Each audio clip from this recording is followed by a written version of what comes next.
त्वां विघ्नशत्रुदलनेति च सुन्दरेति भक्तप्रियेति सुखदेति फलप्रदेति विद्याप्रदेत्यघहरेति च ये स्तुवन्ति तेभ्यो गणेशवरदो भव नित्यमेव। मेधासि देवि विदिताखिलशास्त्रसारा दुर्गासि दुर्गभवसागरनौरसङ्गा श्रीकैटभारिहृदयैककृताधिवासा गौरी त्वमेव शशिमौलिकृतप्रतिष्ठा। करारविन्देन पदारविन्दं मुखारविन्दे विनिवेशयन्तं वटस्य पत्रस्य पुटे शयानं बालं मुकुन्दं मनसा स्मरामि। कस्तूरिका कुङ्कुमचर्चितायै चितारजः पुञ्जविचर्चिताय कृतस्मरायै विकृतस्मराय नमः शिवायै च नमः शिवाय। श्रीसच्चिदानन्दघनस्वरूपिणे कृष्णाय चानन्तसुखाभिवर्षिणे विश्वोद्भवस्थाननिरोधहेतवे नुमो वयं भक्तिरसाप्तये निशम्। नारायणं नमस्कृत्य नरं चैव नरोत्तमं देवीं सरस्वतीं व्यासं ततो जयमुदीरयेत्। ज्ञानस्यास्ति निधिर्यातां शङ्करं च द्विजोत्तमं शिवशक्तिसमायुक्तौ नमामि पितरौ निजौ। बाह्यान्तरकलामध्ये भाण्डब्रह्माण्डचारिणीं वेश्यदां त्रिगुणातीतां वन्दे निग्रहकारिणीं। कृष्णद्वैपायनं नौमि शुकदेवं महामुनिं परीक्षितं च श्रोतारं वच्मि भागवतीं कथाम्। श्रीमित्रेश्वरपूजिताब्जचरणां श्रीसिद्धनाथार्चितां शाक्तान्तर्गतनिग्रहागमनुतां पाखण्डविध्वंसिनीं। सप्तास्याङ्कितनिग्रहेश्वर हृदि प्राकाम्यसञ्चारिणीं सिद्धाज्ञाकुलबोधिनीं भगवतीं श्रीनिग्रहेशीं भजे। प्रेम से बोलिए आनंद कंद भगवान की जय। जय बोल देना चाहिए। प्रेम से बोलिए आनंद कंद भगवान की जय। वृंदावन बिहारी लाल की जय। श्री राधा कृष्ण युगल सरकार की जय। श्री सुखदेव जी महाराज की जय। भगवान नाम संकीर्तन करें। सीताराम सीताराम सीताराम सीताराम सीताराम सीताराम सीताराम सीताराम। राधे श्याम राधे श्याम राधे श्याम राधे श्याम राधे श्याम राधे श्याम राधे श्याम राधे श्याम। सीताराम सीताराम सीताराम सीताराम सीताराम सीताराम सीताराम सीताराम। राधे श्याम राधे श्याम राधे श्याम राधे श्याम राधे श्याम राधे श्याम राधे श्याम राधे श्याम। सीताराम सीताराम सीताराम सीताराम सीताराम सीताराम सीताराम सीताराम। राधे श्याम राधे श्याम राधे श्याम राधे श्याम राधे श्याम राधे श्याम राधे श्याम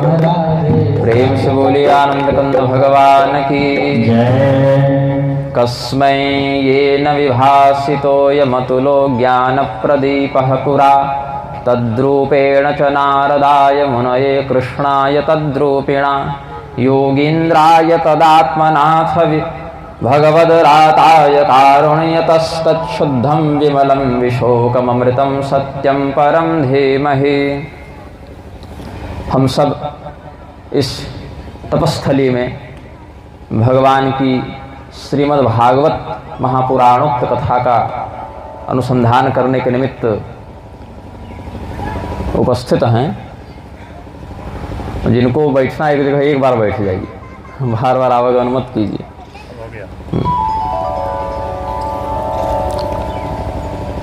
और इस कथा का प्रवर्तन सर्वप्रथम ब्रह्मदेव के लिए भगवान नारायण ने किया था। कस्मै ब्रह्मणे, कमल के ऊपर स्थित ब्रह्मदेव के लिए भगवान नारायण ने सबसे पहले 4 श्लोकों में भागवत का उपदेश किया। उसी समय यह ज्ञान रूपी दीपक प्रकाशित हुआ। यह ज्ञान रूपी दीपक कैसा है तो इसका विशेषण है अतुल, अतुलनीय है, अन्य किसी साधन से इसकी तुलना नहीं हो सकती है। अतुलो ज्ञान प्रदीप, यह जो दीपक है इसकी तुलना, इस ज्ञान रूपी दीपक की तुलना अन्य किसी साधन से नहीं हो सकती। और फिर उन ब्रह्मदेव के माध्यम से इस ज्ञान को देवर्षि नारद ने प्राप्त किया। देवर्षि नारद भी भगवान के ही अंश हैं। भगवान के एक और अवतार हैं वेदव्यास जी। तो भगवान के अवतार नारद जी के द्वारा भगवान के ही अन्य अवतार वेदव्यास जी के लिए इस कथा का व्याख्यान किया गया। लेकिन किस रूप में? मात्र सिद्धांत श्लोक के रूप में, 4 ही श्लोकों के रूप में। उसमें कोई दृष्टांत, कोई रूपक, कोई इतिहास, कोई उपाख्यान, ये सब नहीं थे, क्योंकि वेदव्यास जी को आवश्यकता नहीं थी। उपाख्यान, दृष्टांत इत्यादि की आवश्यकता वहाँ होती है जहाँ पर श्रोता समझ न पावे या कम से कम सुनने की इच्छा रखता हो।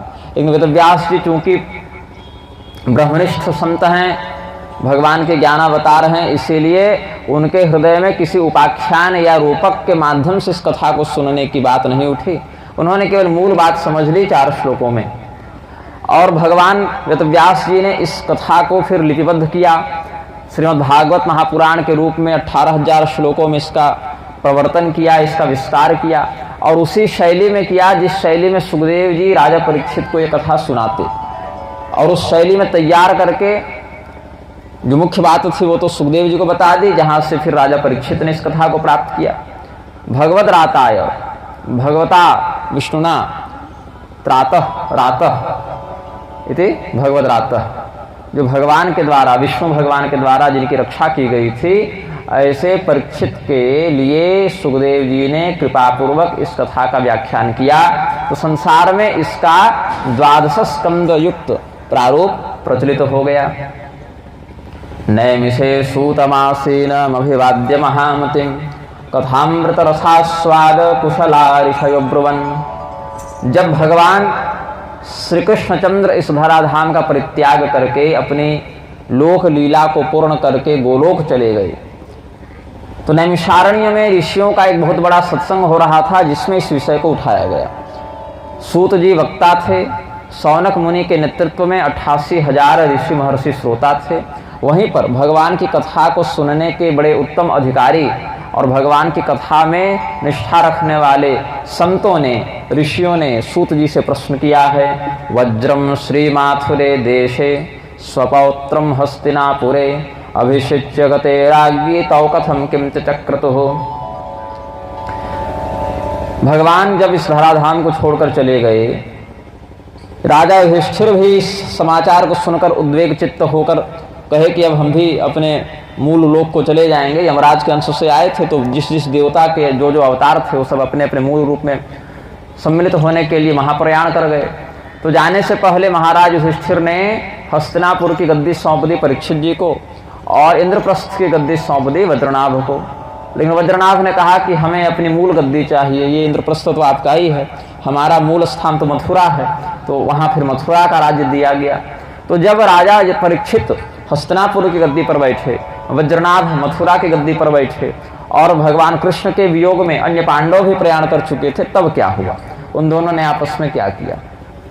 सूत जी ने भगवान नारायण को, जीवात्मा स्वरूपी नर को, भगवती सरस्वती और वेदव्यास जी को प्रणाम करके कथा का विस्तार किया है। नारायणं नमस्कृत्य नरं चैव नरोत्तमं देवीं सरस्वतीं व्यासं ततो जयमुदीरयेत्। ये श्लोक लगभग सभी पुराणों में और बहुत से आगमों में भी प्राप्त होता है। तो वज्रनाभ और परीक्षित जी में क्या संबंध है? परीक्षित जी हैं सुभद्रा के पौत्र, अभिमन्यु जो हैं सुभद्रा जी के पुत्र हैं और परीक्षित जी अभिमन्यु के पुत्र हैं। तो परीक्षित की दादी हैं सुभद्रा जी, जो भगवान कृष्ण की बहन हैं, और भगवान कृष्ण के प्रपौत्र हैं वज्रनाभ, परपोता हैं। ऐसे अवस्था की दृष्टि से वज्रनाभ परीक्षित से बड़े थे, क्योंकि परीक्षित जी के पिता अभिमन्यु ने वज्रनाभ को धनुर्विद्या प्रदान की है। तो परीक्षित के जन्म से पहले तो अभिमन्यु वीरगति को प्राप्त हो चुके थे। परीक्षित जी गर्भ में थे लेकिन जन्म नहीं लिए थे, उससे पहले ही अभिमन्यु वीरगति को प्राप्त हो चुके थे। और अभिमन्यु ने वज्रनाभ को युद्ध विद्या दी थी। इसका अर्थ यह है कि वज्रनाभ परीक्षित से उम्र में बड़े थे, अधिक थे। किंतु पीढ़ी की दृष्टि से देखें तो परीक्षित जी एक पीढ़ी ऊपर थे, क्योंकि अर्जुन और भगवान कृष्ण समकक्ष थे। अर्जुन के पुत्र अभिमन्यु और भगवान के पुत्र प्रद्युम्न एक पीढ़ी में आ गए, और अभिमन्यु के पुत्र परीक्षित और प्रद्युम्न जी के पुत्र अनिरुद्ध एक पीढ़ी में आ गए, और वज्रनाभ अभिमन्यु अनिरुद्ध के पुत्र थे। तो एक पीढ़ी का अंतर हो गया। तो उम्र की दृष्टि से, अवस्था की दृष्टि से वज्रनाभ बड़े थे, लेकिन पीढ़ी की दृष्टि से परीक्षित बड़े थे। तो दोनों एक दूसरे को वरणीय समझकर सत्कार किया करते थे। भगवान कृष्ण ने जब इस धराधाम का परित्याग किया तो उनकी जो 8 प्रधान पटरानियां थीं वो तो मूल स्वरूप में विलीन हो गईं, लेकिन जो 16,100 पटरानियां थीं और जो रानियां थीं जिनको भौमासुर के यहाँ से भगवान ने मुक्त कराकर विवाह किया था, उनमें से कुछ तो भीलों के हाथ पड़कर उद्धार को प्राप्त हुई थीं, और कुछ रोहिणी इत्यादि और भी पत्नियां शेष रह गई थीं जिनका पालन पोषण वज्रनाभ करते थे। तो वज्रनाभ अपने गद्दी पर बैठे हैं, उनको बड़ी चिंता है कि हमारी प्रजा कहाँ चली गई। ये मथुरा नगरी बिल्कुल खाली है, सुनसान है, यहाँ रहने वाला कोई नहीं, क्योंकि सब तो द्वारिका में रहते थे। द्वारिका जब समुद्र मगना हुई तो कुछ तो आपसी संहार में मर गए अधिकांश लोग, और कुछ इधर उधर भाग गए, कुछ डूब गए, कुछ जिसको जैसा काल चक्र ने अपने अंदर लीला वो वैसा समापन हो गया उसका। लेकिन वज्रनाभ को चिंता थी कि हम जिस मथुरा के राजा हैं उसकी प्रजा है कहाँ, हम किसके राजा हैं, किस पर शासन करें, हमारी प्रजा कहाँ है। तो वज्रनाभ जी को परीक्षित जी ने सांत्वना देते हुए कहा कि आप ये सब कुछ चिंता मत कीजिए, राज्य की व्यवस्था, अर्थव्यवस्था, सैन्य व्यवस्था, दुर्ग, खजाना सब हम देख लेंगे। आप केवल माताओं का भरण पोषण कीजिए और भगवत भक्तों की सेवा कीजिए, बाकी जितना भी बाहरी प्रबंध है, राज्य चलाने का भार है, सब हम देख लेंगे। त्वामतः प्रार्थयाम्यंग सुखम राज्येन युज्यताम। क्यों? क्योंकि आपके पूर्वजों के द्वारा हमारे पूर्वजों के ऊपर बहुत उपकार किया गया है। वज्रनाभ के पूर्वज भगवान कृष्ण और परीक्षित जी के पूर्वज पांडव, तो भगवान कृष्ण का बड़ा उपकार था पांडवों के ऊपर। इसीलिए कहा परीक्षित जी ने कि हमारे पूर्वजों पर जब जब संकट आए आपके ही पूर्वजों ने हम लोगों की रक्षा की थी। तात त्वत्पितृभिर्नून मस्मत् पितृपितामहाः उद्धृता भूरि दुःखौघा दहम च परिरक्षितः। और हमारी भी रक्षा की है भगवान ने गर्भ में, जब अश्वत्थामा ने ब्रह्मास्त्र चलाया था। तो कुल मिलाकर देखें तो हमारे वंश की रक्षा आपके पूर्वजों ने कई बार की है। तो हमारी भी इच्छा हुई कि हम भी कुछ उपकार का बदला चुकावें, कुछ प्रत्युपकार करें। इसीलिए मनागति न कार्याते सुसव्या किंतु मात्र, आपको मन से एक अंश मात्र भी चिंता, मनाक मतलब किंचित, अल्प मात्रा में, थोड़ी सी भी चिंता आपको नहीं करनी चाहिए कि राज्य कैसे चलेगा। तो वज्रनाभ ने कहा कि ऐसा नहीं है कि केवल हमारे पूर्वजों ने आपके पूर्वजों पर उपकार किया है, अपितु आपके पिता ने भी हमें धनुर्विद्या प्रदान की, हम पराक्रमी हुए, इसमें आपके पिता का अनुग्रह है। त्वत्पित्रोपकृतश्चाहं धनुर्विद्या प्रदानतः। इसीलिए मुझे राज्य की तो चिंता नहीं है, लेकिन एक चिंता यह है कि क्व गतावे प्रजात प्रत्या यत्र राज्यम प्ररोचते। हमारी जो प्रजा थी वो कहाँ चली गई, हमारी मूल प्रजा कैसे आएगी। तो परीक्षित जी ने यह सुना और शांडिल्य मुनि को बुलाया। शांडिल्य माजुहावाशो वज्र संदेह नुत्तये। शांडिल्य मुनि चित्रकूट में रहते थे, आवाहन किया, स्मरण किया तो अपनी दिव्य गति से वहाँ प्रकट हुए। और शांडिल्य मुनि ने कहा कि देखो ये ब्रज भूमि है, जो माथुर मंडल, वृंदावन, ब्रज, नंदगांव, बरसाना, ये सब जो भगवान की लीला स्थली रही, भगवान राधा कृष्ण का विहार स्थल जो रहा, ऐसे तो भगवान कृष्ण तत्व दृष्टि से नित्य वास करते हैं वृंदावन में। वृंदावनम परित्यज्य पदम एकम न गच्छति। एक क्षण के लिए ही भगवान वृंदावन को छोड़कर बाहर कदम नहीं रखते तत्व दृष्टि से, लेकिन व्यावहारिकी लीला के विस्तार के लिए भगवान ने वृंदावन का परित्याग किया है, और वास्तविक लीला में परित्याग नहीं करते हैं। तो ये केवल आयाम का भेद है कि कौन सा साधक कौन सा भक्त किस आयाम की लीला में प्रवेश का कितना अधिकार रखता है। तो ब्रज भूमि का रहस्य बताते हुए शांडिल्य मुनि ने कहा, शृणुतम दत्त चित्तौ में रहस्यम ब्रज भूमिजम व्रजनम व्याप्तिरित्युक्त्या व्यापनाद् ब्रज उच्यते गुणातीतम परम ब्रह्म व्यापकम ब्रज उच्यते सदानंदम परम ज्योतिर्मुक्तानां पदमव्ययम। की ध्यान पूर्वक दत्तचित्त होकर मेरे द्वारा बताए जा रहे रहस्य का श्रवण करो। ब्रजन कहते हैं व्याप्त होने को, कहीं व्याप्त हो उसके लिए ब्रजन शब्द का प्रयोग किया जाता है। और व्यापनाद ब्रज उच्चते, यहाँ पर व्याप्ति है इसीलिए इसको ब्रज कहा जाता है। किसकी व्याप्ति है? कण कण में कौन व्याप्त है? जो सर्वव्यापी है वो परब्रह्म है, और तो कोई सर्वव्यापी है नहीं। सर्वव्यापी कण कण व्यापी परब्रह्म है, इसीलिए जो तीनों गुणों से अतीत है ऐसा परब्रह्म ही व्यापक है, और उसी परब्रह्म को ब्रज कहा जाता है। और उसकी लीला स्थली होने से यह भूमि भी ब्रज कहलाई। ब्रज भूमि, ब्रजमंडल, ये सब नामकरण हुआ। तो बोले वो परमात्मा यहाँ पर आए क्यों? लीला करने के लिए। बोले कि परमात्मा यहाँ पर मुक्तानाम पदमव्ययम, मुक्त जनों के अव्यय अविनाशी पद हैं भगवान। तो जो व्यक्ति मुक्त नहीं है उनको मुक्ति देने के लिए वो आते हैं। मुक्त हो गया तब तो मूल धाम में चला गया, लेकिन जब तक मुक्त नहीं हुआ है तब तक उसका कल्याण कैसे हो? तो भक्तों को मुक्त करने के लिए भगवान आते हैं, और उस समय नंद के पुत्र कृष्ण के नाम से उनकी प्रसिद्धि होती है। आत्मा रामश्चाप्त काम प्रेमाक्तैरनुभूयते।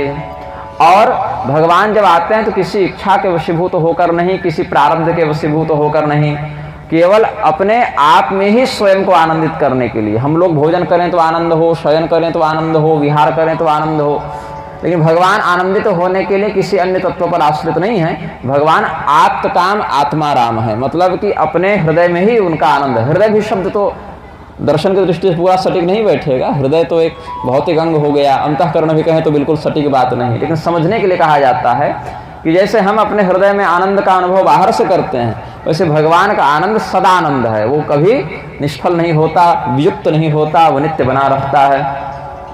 और भगवान रमण कहाँ करते हैं? जैसे हमारी इंद्रियां विषयों में रमण करती हैं, वैसे भगवान जो है वो तत्व में रमण करते हैं, और उनकी आंतरिक तत्व स्थिति का नाम राधिका है। मतलब भगवती राधा के अतिरिक्त उनका जो ब्राह्मी भाव है वो अन्यत्र रमण नहीं करता। इसीलिए आत्मा तो राधिका तस्य तयैव रमणादसौ आत्मा रामतया प्राज्ञ प्रोच्यते गूढ़ वेदिभिः। जो गूढ़ बात को जानते हैं ऐसे विद्वानों ने कहा कि भगवान कृष्ण की आत्मा श्री राधिका जी हैं, और भगवान श्री राधिका जी में ही रमण करते हैं, उन्हीं के अंतर्गत आनंद का अनुभव करते हैं। इसीलिए भगवान को आत्मा राम कहा गया है, क्योंकि अपनी आत्मा में ही वो नित्य रमण करते हैं। और उनकी जो लीलाएं, जो आनंदानुभूतियां बहिर्मुखी हो जाती हैं, वही गोप गोपियों के रूप से प्रत्यक्ष दिखती हैं। कामास्तु वांछितास्तस्य गावो गोपाश्च गोपिका नित्याः सर्वे विहाराद्या आप्त कामस्ततस्त्वयम्।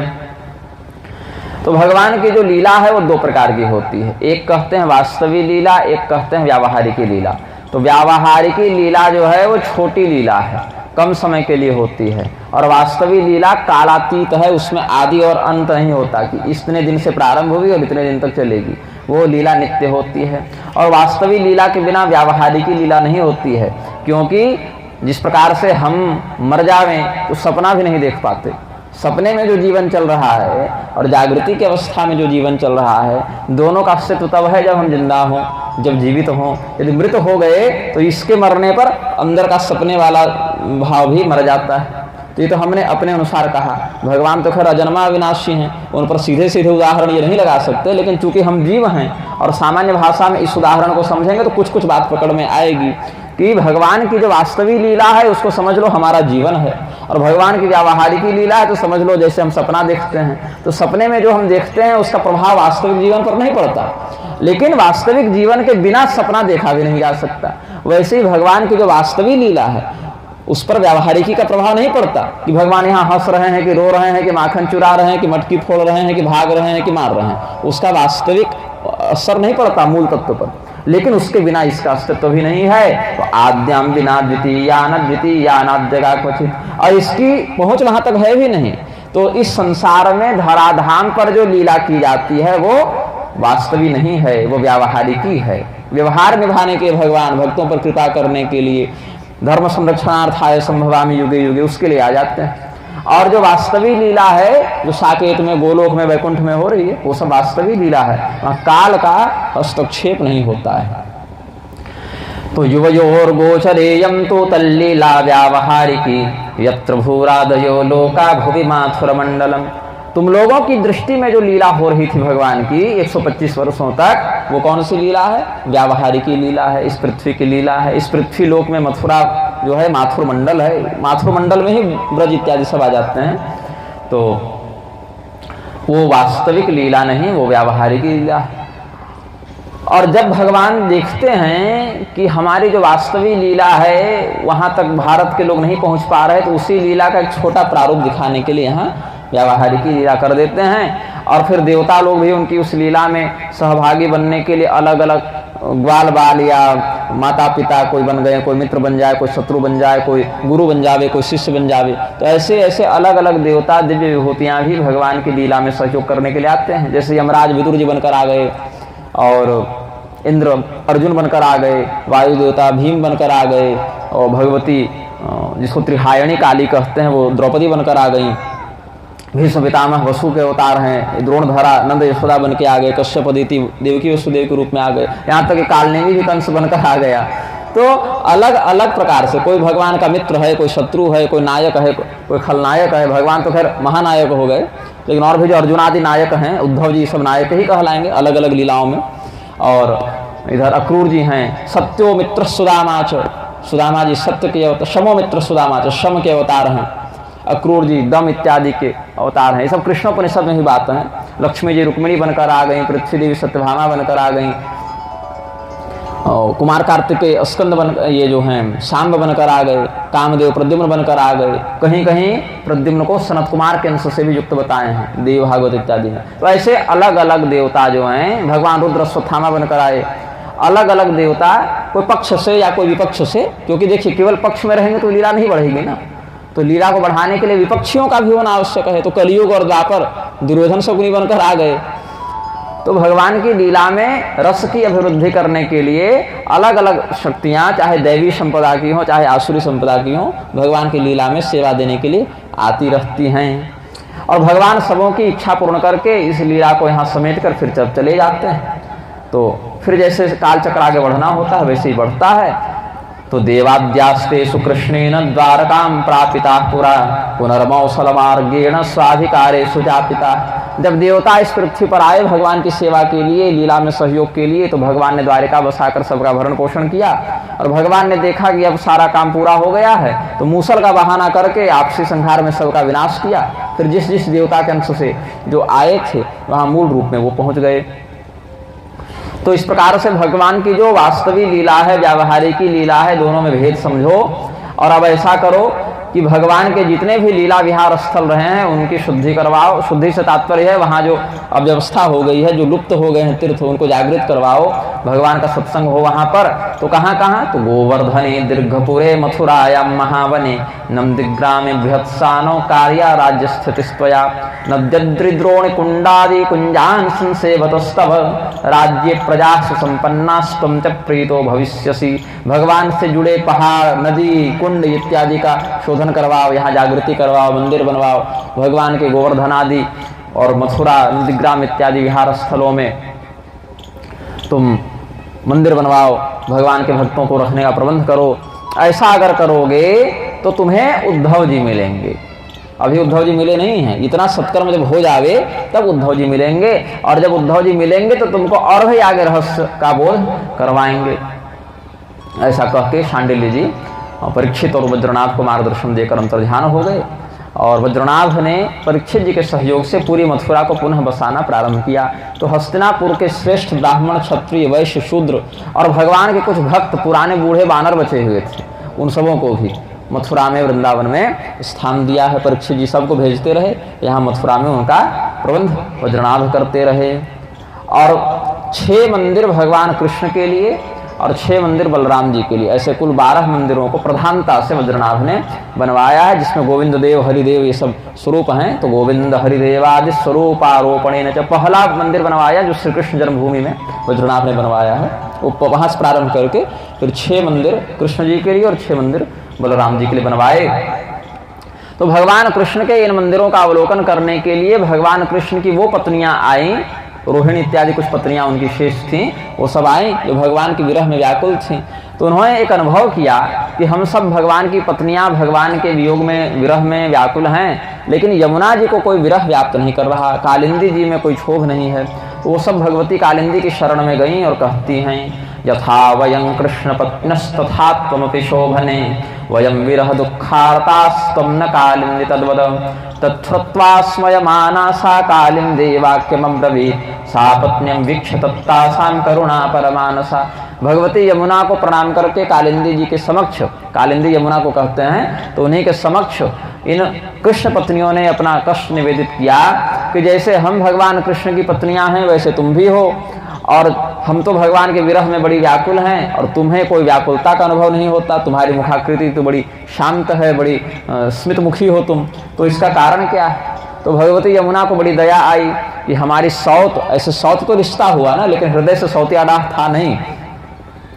तो जैसे हम भगवान की प्रिया हैं वैसे इनसे भी भगवान ने प्रेम किया है। इस सद्भाव से युक्त होकर कालिंदी जी ने कहा कि देखो, भगवान कृष्ण के जो बाहरी कलेवर हैं उस पर मत जाओ, जो हृदय में स्थित हैं राधिका भगवती, उनकी सेवा करने से हमको नित्य भगवान की सन्निधि का अनुभव होता है। तो आत्मा रामस्य कृष्णस्य ध्रुवमात्मास्ति राधिका तस्यादास्य प्रभावेण विरहोस्मान्न संस्पृशेत्। और हम सब जितनी भगवान कृष्ण की प्रियतमा हैं, इनका कोई स्वतंत्र अस्तित्व नहीं है। मूलतः देखा जाए तो भगवती राधिका की ही विभूतियां हम सब हैं। तो जब मूल को समझ जाओगे तो समझोगे क्या कि हम सब भगवती राधिका की अंश हैं। और भगवती राधिका कौन है? भगवान कृष्ण की आत्मा हैं। तो कुल मिला के हम भी तो भगवान की आत्मा हुए। तो जब हम ही आत्मा हो गए तो वियोग कैसा? तो ये बड़ा सूक्ष्म रहस्य बताया कि हम सब कौन हैं? भगवती राधिका की ही विभूतियां हैं और भगवती राधिका भगवान की आत्मा है। तो जो अद्वैत जब दिखेगा, ये अभेद जब समझ में आएगा तो वियोग समाप्त हो जाएगा।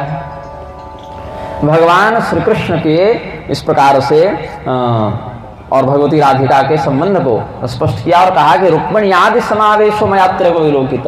भगवान की जितनी पटरानियां रुक्मिणी इत्यादि या हम सब हैं भगवती राधिका के ही स्वरूप हैं। इसी बात को जानते हैं हम, इसीलिए विरह अनुभव नहीं होता। तुम सब इस रहस्य को अभी नहीं अनुभव कर पा रही हो, इसीलिए तस्मात् व्याकुलता मिता है, इसीलिए तुमको व्याकुलता है। तो भगवान कृष्ण के और भगवती राधिका के इस रहस्य को जब भगवती यमुना जी ने बताया तो कृष्ण भगवान की जो पत्नियां थीं उन्होंने बड़ा अभिवादन किया, धन्यवाद दिया और कहती हैं, धन्यासि सखी कांतेन यस्या नैवास्ति विच्युते यतस्ते स्वार्थ संसिद्धिस्तस्या दास्यो बभूविम।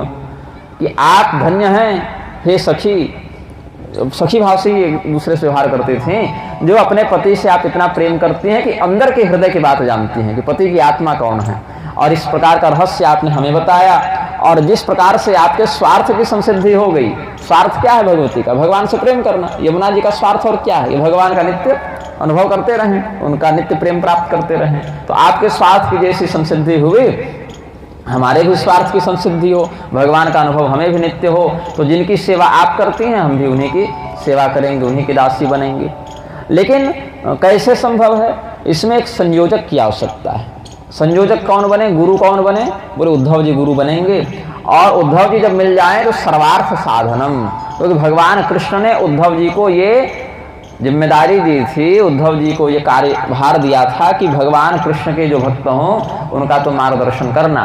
जैसे श्री रामावतार में हनुमान जी को ये निर्देश मिला श्री राम भक्तों पर अनुग्रह करने के लिए, वैसे श्री कृष्णावतार में उद्धव जी को भगवान निर्देश दिए हैं। इसलिए लेकर नहीं गए उद्धव जी को, हनुमान जी को एक एक अवतार में छोड़ गए हैं, क्योंकि भगवान के इन्हीं दो स्वरूपों की आराधना अधिकांश लोग करेंगे। ऐसे तो हयग्रीव, नृसिंह, नर नारायण ये सब स्वरूप भी आराध्य हैं, उनकी आराधना भी लोग करते हैं, लेकिन प्रधानता से भगवान के दो ही, एक लीला पुरुषोत्तम, एक मर्यादा पुरुषोत्तम, एक श्री कृष्ण भगवान, एक श्री राम जी, इन्हीं की आराधना अधिक होती है क्योंकि इनके चरित्र में लीला विस्तार अधिक है। इनकी लीलाएं बहुत व्यापकता से वाल्मीकि जी और वेदव्यास ने लिखी हैं और इन्होंने बहुत अधिक लीलाएं की हैं, बहुत अधिक घटनाक्रम इनके जीवन में है। तो यहाँ पर साधना की उपलब्धता अधिक बनती है वराह, नृसिंह, कूर्मादि अवतारों की अपेक्षा। ऐसे भगवान तो भगवान है, चाहे जिस रूप में जिस नाम से निष्ठा बनाओ, लेकिन व्याप्ति की दृष्टि से देखें तो 2 अवतार भगवान के बड़े व्याप्त हुए। तो भगवान के भक्त और भागवत के ही अनुसार भगवान के एक स्वरूप उद्धव जी भी हैं। जैसे अर्जुन को भगवान ने कहा ना पांडवानां धनंजय, वैसे उद्धव जी को ही भगवान ने अपनी विभूति ही बताया है। तो ये सब गोवर्धन के निकट जाकर भगवान का कीर्तन करती हैं, ये सब कृष्ण पत्नियां, वहाँ उद्धव जी से इनकी भेंट होती है। वो सब उद्धव जी थे वहीं पर, लेकिन दिखते नहीं थे। जो लता हैं, पत्र हैं और वृक्ष हैं, पुष्प, उसमें छिपे हुए थे, वो बाहर दिखते नहीं थे। लेकिन जब भजन का प्राकट्य हुआ तो उसी बहाने उद्धव जी साक्षात्कार देते हैं और भगवान के समान ही रूप को धारण करके, जैसे पीताम्बर धारण करते हैं कृष्ण भगवान और ये वरमाला धारण करते हैं, तो जैसे भगवान का स्वरूप है उद्धव जी भी उसी रूप में अपने आप को ढाल लिए थे। तो उद्धव जी वैसे ही आज काम उद्धव सृग्वी श्याम पीताम्बराव्रत गुंजामाला धरो गायन वल्लभी वल्लभम मुहुः। कहाँ से आए? तो ततः पश्यत्सु सर्वेषु दृढ़ गुल्मलता चया, वृक्षों से, लताओं से, निकुंजों से वो प्रकट होकर उद्धव जी श्यामले सलोने और पीताम्बर और वनमाला धारण किए हुए आए।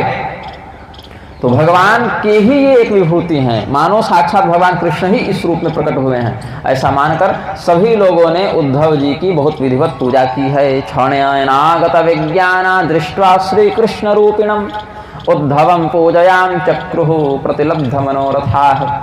तो उद्धव जी भगवान कृष्ण का कीर्तन करना चाहते थे और भगवती कालिंदी के नेतृत्व में अन्य कृष्ण पत्नियां भी ऐसा चाहते थे। तो परीक्षित जी ने उनका सत्कार किया। वज्रनाथ परीक्षित वहीं थे उस समय, ये सब घटना चल रही थी।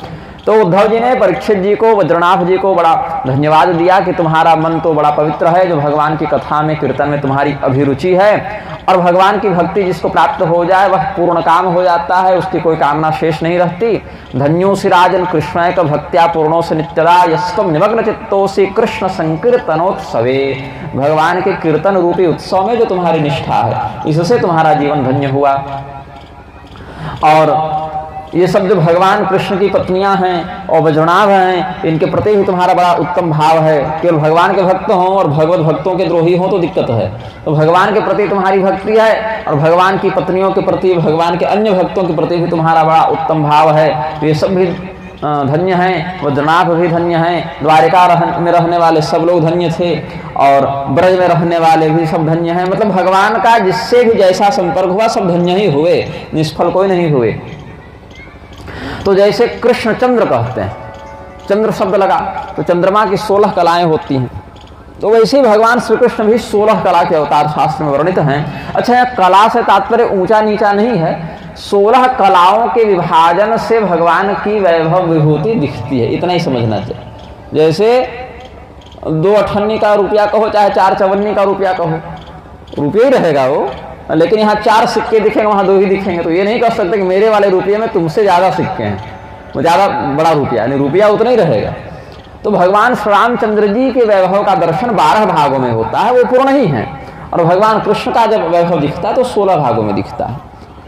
तो दिखता विभाजन की दृष्टि से अंतर है, लेकिन वरहता वह पूर्ण ब्रह्म ही है। इसलिए भगवान श्री रामचंद्र जी भी पूर्ण ब्रह्म हैं, कृष्ण भगवान भी पूर्ण ब्रह्म हैं। और जिस ग्रंथ में जिस रूप का वैभव दिखाना है वहाँ उसको विशिष्टता से वर्णित करते हैं और शेष को थोड़ा कम दिखाते हैं। ये उस ग्रंथ का वैशिष्ट्य होता है। क्योंकि किसी को भगवान कृष्ण में निष्ठा बनानी है तो भगवान श्री रामचंद्र जी का अगर विशेष महात्म्य बता दें और कृष्ण भगवान का न बतावें तो उसकी निष्ठा खंडित होगी। तो इसीलिए यहाँ पर श्री रामचंद्र जी के ही प्रधानता को दिखाने के लिए ग्रंथ प्रवर्तन किया गया, वहाँ उनको रामस्तु भगवान स्वयं भी कहा गया और भागवत में कृष्णस्तु भगवान स्वयं कहा गया। वस्तुतः बातें दोनों सत्य हैं। अपने अपने आराधना को पुष्ट करने के लिए जिस इष्ट का जो आराधक है उसको पूर्ण मानकर ही उसके साधन में प्रवृत्त होना चाहिए, उसकी साधना करनी चाहिए। तो यहाँ भगवान कृष्ण का प्रसंग है तो कहते हैं कृष्णचंद्र सदा पूर्णस्तस्य षोडशयाः कलाः चित्सहस्र प्रभा भिन्ना अत्रास्ते तत्स्वरूपता।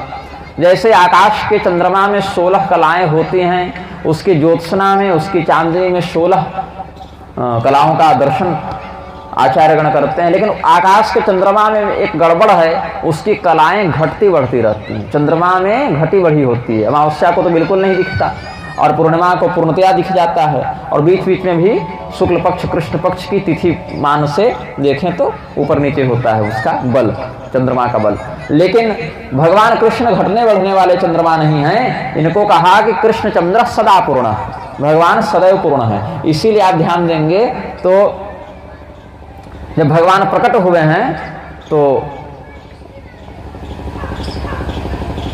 निशीथे तम उद्भूते जायमाने जनार्दने देवक्याम देवरूपिण्याम विष्णु सर्वगुहास आविरासी तथा प्राच्याम दिशिंदुर्य पुष्कला। तो कैसा है पुष्कला, दो परिपूर्ण चंद्रमा के समान भगवान प्रकट हुए हैं। जबकि रात्रि तो अष्टमी की थी ना कृष्ण पक्ष की, तो आधा रहना चाहिए चंद्रमा का बल, लेकिन भगवान पूर्ण है क्योंकि सदा पूर्ण है। तो चंद्रमा की पूर्णता में 16 कलाएं होती हैं। वही 16 कलाएं जब चांदनी जब आकाश में छिटकती है तो कई कई हजार हजार गुना होती हैं। वही 16 कलाएं इधर 16,000 स्त्रियां बन गई उनकी। वो चित सहस्र प्रभा भिन्ना अत्रास्ति तत्स्वरूपता। ये 16,000 रानियां जो भगवान की हैं वो, अब इसको राउंड फिगर में लिखा है, 100 और 108 उतना नहीं बताया, मुख्य बात बता दी कि 16,000 जो पटरानियां हैं रानियां भगवान की, वो भगवान श्री कृष्ण चंद्र की 16 कलाओं के ही सहस्र गुणित विस्तार को दिखाती हैं। और ये वज्रनाभ को भी कोई कम मत समझो। ये नहीं कि भगवान के परपोते हैं तो थोड़े कम पावरफुल है, ऐसा नहीं। ये कम सौभाग्यशाली नहीं है, ये भगवान के नित्य पार्षद हैं। ये तो यहाँ भगवान की लीला में सहयोग करने के लिए आए थे, नहीं तो ये पृथ्वी के नहीं है, ये तो देवता हैं। कैसे देवता हैं? बोले भगवान के गोलोक में इनकी नित्य सेवा है और भगवान के दाहिने चरण की सेवा करना इन्हीं का काम है। तो भगवान के दाहिने चरण में इनकी नित्य स्थिति है। लेकिन क्या है कि भगवान की माया के कारण और विरहाधिक्य के कारण ये अपने मूल रूप को भूल गए हैं, इसीलिए इतना रोना धोना कर रहे हैं, इसीलिए इतनी चिंता में हैं। तो एवं वज्रस्तु राजेंद्र प्रपन्न भयभंजक। मैं तो कहूँ, उद्धव जी कहते हैं, मैं रहस्य बताऊं, वज्रनाभ की भी जो शरण में रह जावे उसका भी उद्धार हो जाता है। तो भगवान के दाहिने चरण का विभाग यही, राम दुआरे तुम रखवारे, जैसे हनुमान जी हैं तो हनुमान जी के शरण में रहने वाला भी भगवान श्री रामचंद्र जी का कृपा पात्र बन जाता है और भगवान फिर उसका उद्धार कर देते हैं। वैसे वज्रनाभ की शरण में रहने वाला ये भगवान की कृपा का पात्र हो जाता है। जैसे मंत्री का पिए अगर आपका परिचित हो जावे तो मंत्री जी भी कृपा कर देते हैं। ये तो मनुष्यों का व्यवहार हो गया, वो तो परम करुणा वरुणालय भगवान है, वहाँ अद्भुत व्यवहार हो तो क्या आश्चर्य है। तो एवं वज्रस्तु राजेंद्र प्रपन्न भयभंजकः श्रीकृष्ण दक्षिणे पादे स्थानमेतस्य वर्तते अवतारेऽत्र कृष्णेन योगमायाति भाविताः तद्बलेनात्मविस्मृत्या सीदन्ति तेन संशयः। ये सब जो रानियां हैं वज्रनाभ हैं, वो क्यों रो रहे हैं? तद्बलेनात्मविस्मृत्या, योग माया के बल से अपने मूल रूप को भूल जाने के कारण ये सब इतने कष्ट में हैं। और ये जो माया है, योग माया के माध्यम से पूरा संसार जो मोहित हो रहा है, ये मोह जाल काटने के लिए भगवान अवतार लेते हैं। कब लेते हैं? माया पिहित सदा, भगवान की माया से जीव पिहित है, आक्रांत है, ढका हुआ है। अष्टाविंशे द्वापरांते स्वयमेव यदा हरिः उत्सारयन् निजां मायां तत्प्रकाशो भवेत् तदा। भगवान कृष्ण 28वें द्वापर में आते हैं, तब इस माया का उपसंहार करते हैं, ज्ञान का प्रकाश आलोकित होता है। तो भगवान द्वापर में जब आते हैं तो ऐसा नहीं कि तब भगवान जन्म लिए, भगवान पहले से भी हैं। भगवान श्री रामचंद्र जी त्रेता युग में आए तो लोग कहते हैं ना कि उससे पहले राम नाम सत्य है, नहीं बोला जाता था क्या? अब राम नाम सत्य है, ये तो हिंदी का शब्द हो गया, लेकिन मूल बात क्या है कि भगवान के नाम का संकीर्तन शव यात्रा के पीछे पीछे होना चाहिए। चलो जीवन में कभी किया न किया, लेकिन इसी बहाने या हम ही कभी कर पाए या न कर पाए तो इसके लिए कम से कम उसकी भी कुछ सदगति हो, कुछ अपनी भी हो। तो ये सब बातें जो आजकल फालतू के नास्तिक लोग पूछते रहते हैं, भगवान के नाम और भगवान के रूप जो वेदोक्त हैं वो नित्य ही हैं। तो भगवान श्री रामचंद्र जी का व्याख्यान तो उपनिषद भी करते हैं, श्रुति मंत्र में उनका लीला चरित्र प्राप्त होता है। कृष्ण भगवान के ऊपर भी कितने सारे उपनिषद वर्णित ही हैं। तो भगवान तो वहाँ पर विद्यमान है उस रूप में। आप देखें श्री कृष्ण भगवान कृष्णोपनिषद देखें या त्रिपादिभूति महानारायणोपनिषद देखें, वहाँ नृसिंह भगवान इत्यादि की सबकी चर्चा है। तो हिरण्यकशिपु से पहले भी नृसिंह भगवान की पूजा थी, उसकी अभिव्यक्ति मात्र हो जाती है। जैसे बादलों के माध्यम से बारिश हुई अभी, तो अभी तो उसकी अभिव्यक्ति हो गई, लेकिन ऐसा नहीं कि इससे पहले जल ही नहीं था कहीं। जल तो था, बस इस रूप में उसकी अभिव्यक्ति अभी हो रही है। आज जब सूर्योदय हुआ तो हमने सूर्य को देखा, तो आज के दिन में यह सूर्य की नवीन अनुभूति हुई। इसका अर्थ नहीं कि सूर्य आज ही हुए थे, उससे पहले भी सूर्य थे। हमने अपने जन्म से पहले को सूर्योदय को न देखा, लेकिन जिसने उस समय दृष्टि का प्रयोग किया उसने तो देखा। तो ऋषियों ने देखा कि भगवान भले अभी त्रेता में आएंगे या द्वापर में आएंगे, तभी तो ब्रह्मा जी ने कहा ना वशिष्ठ जी को कि ले लो जजमानी सूर्यवंश की, जबकि पुरोहित कर्म निंदित है, लेकिन भगवान आएंगे तो तुम ये सब का मुआवजा उसी में प्राप्त कर जाओगी। जो तुमको जजमानी का दोष लगेगा तो उसका सारा फल तुमको सुकृत भगवान के अवतार में प्राप्त हो जाएगा। और काकभूषुंडी जी ने तो वशिष्ठ जी के सामने कई अवतार बता दिए कि 10-20 बार तो कृष्ण अवतार देखा, फिर इतना रामावतार देखा, इतने बार तो मेरे सामने महाभारत हो गया, इतनी बार रामायण हो गई। तो काकभूषुंडी जी ने तो 20-25-50 कितने न जाने समुद्र मंथन सब बता दिए। निर्वाण प्रकरण में देखिएगा, हमको लग रहा है उसी में होना चाहिए। काकभूषुंडी जी ने वशिष्ठ जी को, वशिष्ठ जी वरदान देने गए थे ना काकभूषुंडी जी को, तो काकभूषुंडी जी बोले कौन वाले वशिष्ठ हैं भाई, 8 वशिष्ठ का भोज खा के तो हम बैठे हैं श्राद्ध खा के, कौआ है ना उसी रूप में रहते हैं। तो काक रूप में होने से कह दिया उन्होंने। तब उन्होंने कहा कि आप और क्या जानते हैं?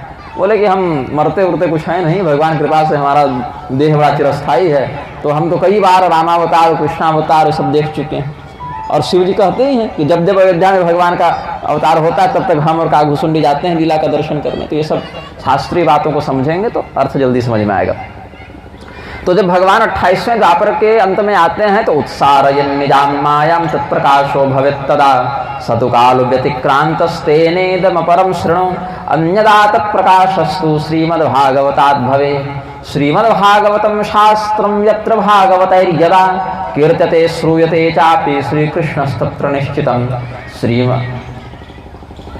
श्रीमद्भागवतं यत्र श्लोकं श्लोकार्धमेव च तत्रापि भगवान कृष्णो वल्लवीभिर्विराजते। भारते मानवं जन्म प्राप्ति भागवतं नयैः श्रुतं पापपराधीनैरात्मघातस्तुतैः कृतः। बोले भगवान आए, अंधकार दूर किया, प्रकाश फैलाया, फिर चले गए तो वापस अंधकार हो गया। इस अंधकार का निवारण कैसे हो? बोले दूसरा उपाय है, तेनेदम अपरम शृणु सतुकाल व्यतिक्रांतस्तेनेदम अपरम शृणु। भगवान तो लीला की और चले गए, फिर वो प्रकाश पुनः कैसे हो? बोले दूसरे उपाय से होगा। दूसरा उपाय क्या है? बोले भागवत महापुराण में भगवान श्री कृष्ण की वांगमयी मूर्ति प्रतिष्ठिता है। जिस प्रकार से भगवान के जो शरीर में हाथ पैर आँख कान सब थे ना, वैसे भागवत में शब्दों के माध्यम से उनके स्वरूप का अवलोकन किया जा सकता है। अक्षरों के माध्यम से वर्णात्मिका मूर्ति, वांगमयी मूर्ति यहीं पर है। और भगवान श्री कृष्ण भागवत का जहाँ पर भगवत भक्तों के द्वारा, ये नहीं कि तमाशा करने के लिए कोई भी कुछ कर ले, कोई भागवत तो बहुत ही जोर हो रहे हैं, बल्कि भगवान के समय भागवत नहीं होते थे, भागवत अब होने प्रारंभ हुए हैं ताबड़तोड़ होलसेल। तो वैसा नहीं, भागवत यदा भगवत भक्तों के द्वारा जहाँ पर, भागवत कौन है ये निमि योगीश्वर संवाद में समझा जा सकता है उत्तरोत्तर क्रम से, जो 11वें स्कंध में बताएंगे जब वो प्रसंग आएगा। तो भगवान के भक्तों के द्वारा भागवती विधि से जब भागवत का अनुसंधान किया जाए और उस विधि से करो तो फिर एक श्लोक आधा श्लोक भी पर्याप्त है, फिर पूरे भागवत की भी आवश्यकता नहीं है। 18,000 थोड़े पढ़ाए थे भगवान, 4 श्लोक बताए थे, और 4 श्लोक में भी अगर वाणी में समस्या हो जाए तो प्रणव मात्र से परमात्मा का ज्ञान पूर्ण है, ओंकार मात्र से पूर्ण है। लेकिन वो विधि होनी चाहिए, वो निष्ठा होनी चाहिए, वो तल्लीनता होनी चाहिए। उस तल्लीनता से राम भी केवल कह दो तो उसका संपूर्ण कल्याण है, लेकिन वही निष्ठा बनाने में समस्या है। वही तो सारा खेल वहीं अटका हुआ है, वो बन जावे। तो यहाँ पर कहते हैं कि जहाँ पर भागवतों के द्वारा, भगवत भक्तों के द्वारा भागवत का पाठ किया जावे या सुना जावे, कीर्त्यते श्रूयते चापि, वहाँ निश्चित ही भगवान कृष्ण रहते हैं। और पूरा भी न पढ़ने का अवसर मिले तो एक श्लोक आधा श्लोक भी उस विधि से जो कर ले, उसको भगवान का सानिध्य अवश्य, सशक्त कृष्ण का, ये नहीं केवल कृष्ण, वल्लभी भी विराजते, अपनी शक्तियों के साथ भगवती राधिका, रुक्मिणी, सत्यभामा, इस सब के साथ, मित्रवृंदा, जाम्बवती, कालिंदी, सब के साथ भगवान जो है वहाँ विराजते हैं। और इतना सुंदर अवसर उपलब्ध होने के बाद कि भारत में आपका जन्म हो गया, सनातन धर्म में आपको स्थान मिल गया, बहरा है नहीं कि सुन नहीं सकते हैं, और फिर भी भागवत को जिसने नहीं सुना उसको शास्त्रों ने आत्महत्यारा कहा है, वह आत्मघाती है, उसने आत्महत्या कर ली, क्योंकि अपने उद्धार का उसने किंचिदपि प्रयास नहीं किया। तो भगवान सांख्यायन के माध्यम से महर्षि सांख्यायन शेषनाग की परंपरा में आए हैं। शेषनाग, सनत कुमार इत्यादि की परंपरा में सांख्यायन मुनि का नाम आता है और ये बगलामुखी के भी बड़े सुंदर उपासक हुए भगवान सांख्यायन।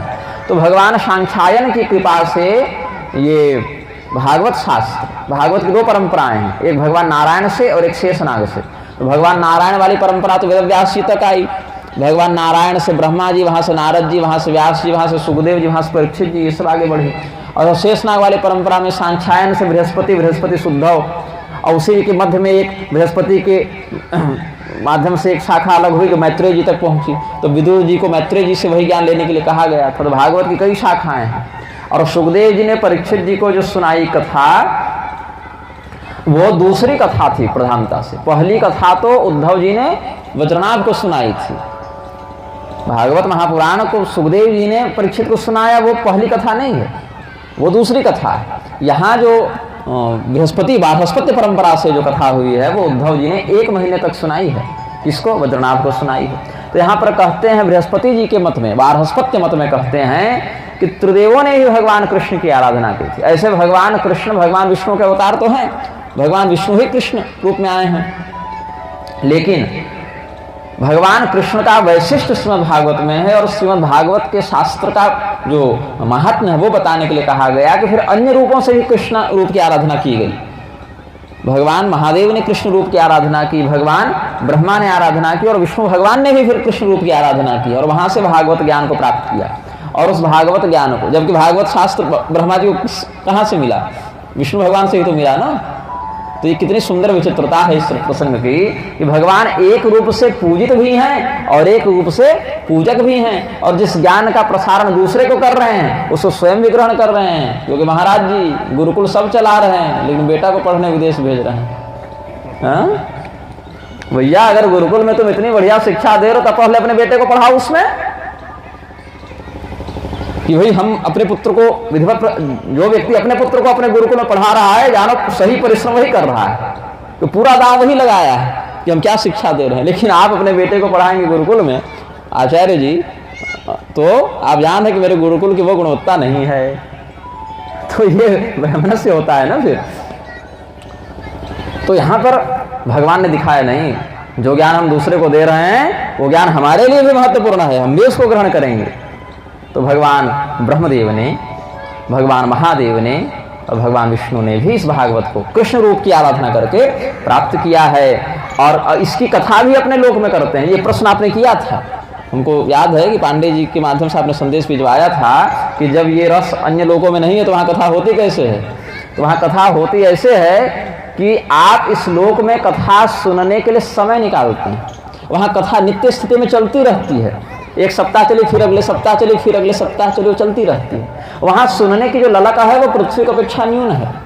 और यहाँ आप क्यों सुन रहे हैं? मोक्ष प्राप्त करने के लिए, भगवान का दर्शन प्राप्त करने के लिए। वहाँ भगवान ही कथा सुना रहे हैं तो दर्शन की उत्कंठा खंडित हो जाती है। मुक्त जीव को मुक्ति का सुख नहीं मिलता, क्योंकि भाई वो जेल में है नहीं तो निकलने का सुख कैसे जानेगा? आपका पेट भर जावे फिर आपको मिठाई में तो वो स्वाद नहीं मिलेगा जो भूखी अवस्था में मिलेगा। इसीलिए हम यहाँ फंसे हैं। वहाँ कथा का भेद नहीं है, रस का भेद है कि हम तड़प रहे हैं भगवान को देखने के लिए, जानने के लिए, अज्ञान से मुक्त होने के लिए। वहाँ जब कथा गर्मी के समय जब धरती पर पानी पड़े, वो जो आनंद मिला पृथ्वी को, वो जो नए नए अंकुर उगे, नए नए फूल खिले, उसका एक रस है। और वही फिर भादव के अंत में बारिश हो, उसका एक, और जेठ में बारिश हो जाए एक आध बार, आषाढ़ के प्रारंभ में हो जाए तो उसका एक अलग आनंद है। हाँ चलो आज राहत मिली, आज इतने दिनों के बाद बारिश का, अब मौसम ठंडा होगा। अरे भाई बारिश अगर निरंतर हो जाए तो फिर वह रस खंडित होने लगता है। तो यहाँ रस की विभिन्नता बताई, वहां भी रस दिव्य है, ऐसा नहीं है। पृथ्वी में जिस प्रकार का अनुभव होता है उस प्रकार का अनुभव फिर वहां नहीं हो पाता, क्योंकि वहां भगवान प्रत्यक्ष हैं, वहां मुक्त है जीव, वहां फंसा नहीं है, वहां तड़प नहीं है, वहां उत्कंठा नहीं है, वहां शांति है, धैर्य है, सब है, शांत रस है, धैर्य है। लेकिन ये उत्कंठा धुंधुकारी को जो तड़प थी कि मैं प्रेत योनि से मुक्त हूँ, और भागवत सुनकर वो जो मुक्त है, वो जो सुख मिला उसको, और देवर्षि नारद जो सुने उनको जो सुख मिला होगा, दोनों में कुछ तो अंतर है ना। तो इसीलिए शांत चित्त से जो हाँ हाँ हाँ महाराज जी जो सनकादियों को लिखा ना, हाँ, कथा मात्र एक जीवन रसोन्मत्ता, हाँ, वो कौन सा रस? वो तो नित्य रस है उनका, वो फंसे ही नहीं कभी। वो उनके जीवन का जो है एकमात्र उद्देश्य है, उनका अवतार ही उस कारण से हुआ है। तो कथा, जैसे आप श्वास ले रहे हैं तो श्वास लेने के पीछे उद्देश्य क्या है? ये नहीं कि श्वास सुख की प्राप्ति के लिए ले रहे हैं, श्वास ही आपके अस्तित्व का आधार है। ये नहीं ना कि श्वास जो है 4 बार जल्दी जल्दी ले ली तो ज़्यादा सुखी हो गए, ऐसा नहीं ना। क्योंकि वहाँ पर जो संतुलित है वो श्वास शरीर अपनी आवश्यकता के अनुसार स्वयं लेता रहता है, चाहे सोए भी आप क्यों न रहें। लेकिन सनत कुमार जो उस कथा का आश्रय लेते हैं जिस प्रकार से, वहाँ उनकी कथा में एक रसता रहती है। जैसे हमारे शरीर में श्वास है, हाँ श्वास विखंडित तो होने लगे तब तड़प होगी, कथा उनसे दूर जाने लगे तब तड़प होगी। लेकिन ऐसा नहीं कि हम अगर जल्दी जल्दी 1 मिनट में 50-60 श्वास अधिक ले लिए तो ज़्यादा सुखी हो गए, ऐसा नहीं है। तो सनत कुमार जिस प्रकार की रस का अभिवर्धन करते हैं, वहाँ नित्य रस है, शांत रस है, वो धैर्यवान हैं, वो तत्वनिष्ठ हैं, उनका अवगाहन उसमें हो चुका है। हम तो ये मानते रहे कि उस अनंत रस, उस परमानंद की तो यहाँ तो कैसे भी सात्विक सत्व आदि से भी कोई तुलना तो है नहीं, क्योंकि थोड़ी दिन के लिए सात्विक राजस तामस तो कालानुसार हो गए ना। सनत कुमार कालबद्ध कथा थोड़ी सुनते हैं, वो तो एकदम अनंत नित्य निरंतर रस है, जो प्रतिक्षण वर्तमान प्रेम भक्ति भगवान का हो रहा है। हाँ, कथा के माध्यम से उसको पीने नाम के माध्यम से तो ये ठीक है, बढ़िया समझ रहे हैं, कोई आपत्ति नहीं इस चिंतन में। तो भगवान ब्रह्मा जी जो हैं 7 दिनों तक सप्तावरण के भेद को पार करने के लिए सप्तावरण भंगाय सप्ताहम समवर्तयत, 7 दिनों तक ब्रह्मा जी कथा कहते हैं अपने लोक में, और भगवान विष्णु वैकुंठ में 1 महीने तक कथा कहते हैं। और 1 महीने के बाद जब उनकी कथा पूर्ण होती है फिर भगवती लक्ष्मी वही कथा उनको सुनाती हैं।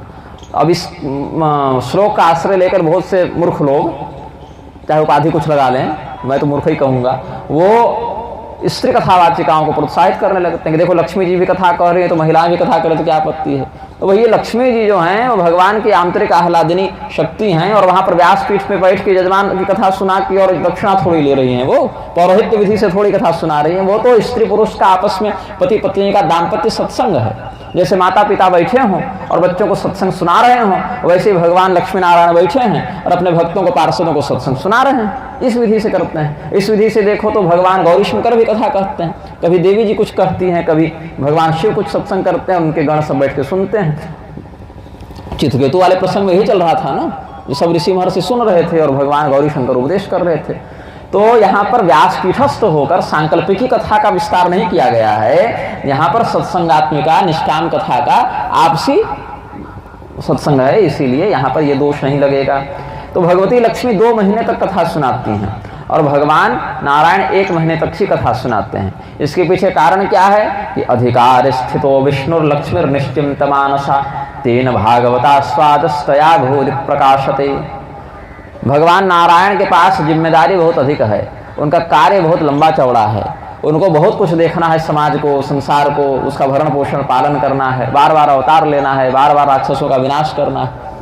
और भगवती लक्ष्मी के पास भगवान विष्णु की तुलना में कुछ कम कार्य है, इसीलिए लक्ष्मीर निश्चिंत मानसा, भगवान की अपेक्षा लक्ष्मी जी का मन थोड़ा अधिक निश्चिंत है, इसीलिए वो 2 महीने तक कथा सुनाती हैं और भगवान विष्णु 1 महीने तक कथा सुनाते हैं। और भगवान रुद्र सबसे अधिक निश्चिंत हैं, इसीलिए वो 1 वर्ष तक कथा सुनाते हैं। कैलाश में जो कथा होती है वो 1 वर्ष तक चलती है, तो इसीलिए भगवान सेविता वर्ष मात्रतः 1 वर्ष तक वो कथा सुनाते हैं। और इसके पीछे एक और कारण है कि रजोगुण से जो काम किया जाता है वो बड़ी हड़बड़ी में किया जाता है, हड़बड़ी में, और तमोगुण से जो काम किया जाता है वो बड़े आलस्य और बड़े दीर्घकाल तक किया जाता है। अरे ठीक है करेंगे ना, क्या दिक्कत है, आराम से होगा। लेकिन सत्वगुण से युक्त होकर जो कार्य किया जाता है वो बिल्कुल सही समय पर संतुलित रूप से होता है, उसमें न्यूनाधिक के दोष नहीं होता है। और भगवान ब्रह्मा जो है वो रजोगुणी स्वरूप को दिखाते हैं, इसीलिए वो लक्षण में हड़बड़ी दिखाते हैं, चलो 1 सप्ताह में कथा समेट लो। और भगवान रुद्र जो है वो तमोगुणी रूप को दिखाते हैं, तीनों गुणों के एक एक आश्रय से सृजन रक्षण हरण विश्वम दग्धे संज्ञाम क्रियोचिताम, एक एक रूप की प्रधानता दिखाते हैं। भगवान महादेव फिर 1 वर्ष तक कहते हैं दीर्घ सूत्री भाव से, और भगवान नारायण सत्वगुण की प्रधानता दिखाते हैं, इसीलिए वो 1 महीने तक कथा कहते हैं। तो इसीलिए उद्धव जी ने कहा कि ततस्तु वैष्णवीं रीतिं गृहीत्वा मासमात्रतः श्रीमद्भागवता स्वादो मया सम्यक निषेवितः। हम इसमें वैष्णवी रीति का आश्रय लेंगे, 1 महीने तक कथा सुनाएंगे, और हम जब कथा कहेंगे क्योंकि कृष्णे नाथ नियुक्तो हम ब्रजेश्व प्रेयसी गणे, हम भगवान कृष्ण के द्वारा नियुक्त ही किए गए हैं इस कार्य के लिए कि उनके वियोग में जो भक्तगण व्याकुल हो उनके चित्त को भागवत कथा के माध्यम से हम शांत करते रहें। इसीलिए भगवान जब जा रहे थे तो हमें ये रहस्य बता कर गए। श्रीमद् भागवते कृष्णस्तद रहस्यम स्वयं ददौ, भगवान ने ये रहस्य स्वयं हमको प्रदान किया है। और पहले तो वृंदावन में हम छिपे रहे, फिर बद्रिकाश्रम भी गए हैं उद्धव जी, वहां भी ये प्रेरणा उनको हुई। फिर नारद कुंड में अपनी इच्छा अनुसार कुछ वास किया है। तो इसी प्रकार से भगवान की लीला का विस्तार करने की इच्छा रखकर यहाँ भी आए हैं। प्रवक्ष्यामि सहायत्र त्वयेवानुष्ठितो भवेत्। अब मैं भगवान की कथा वृंदावन में भी करूँ, मथुरा में भी करूँ, ऐसा बद्रीनाथ के प्रति आदेश दिया। तो परीक्षित जी ने सुना और कहा कि हम भी इसमें सहायता करना चाहते हैं, बताइए कथा के लिए क्या प्रबंध करना है। परीक्षित जी ने कहा यही प्रबंध करना है कि आप पहले यहाँ से चले जाइए।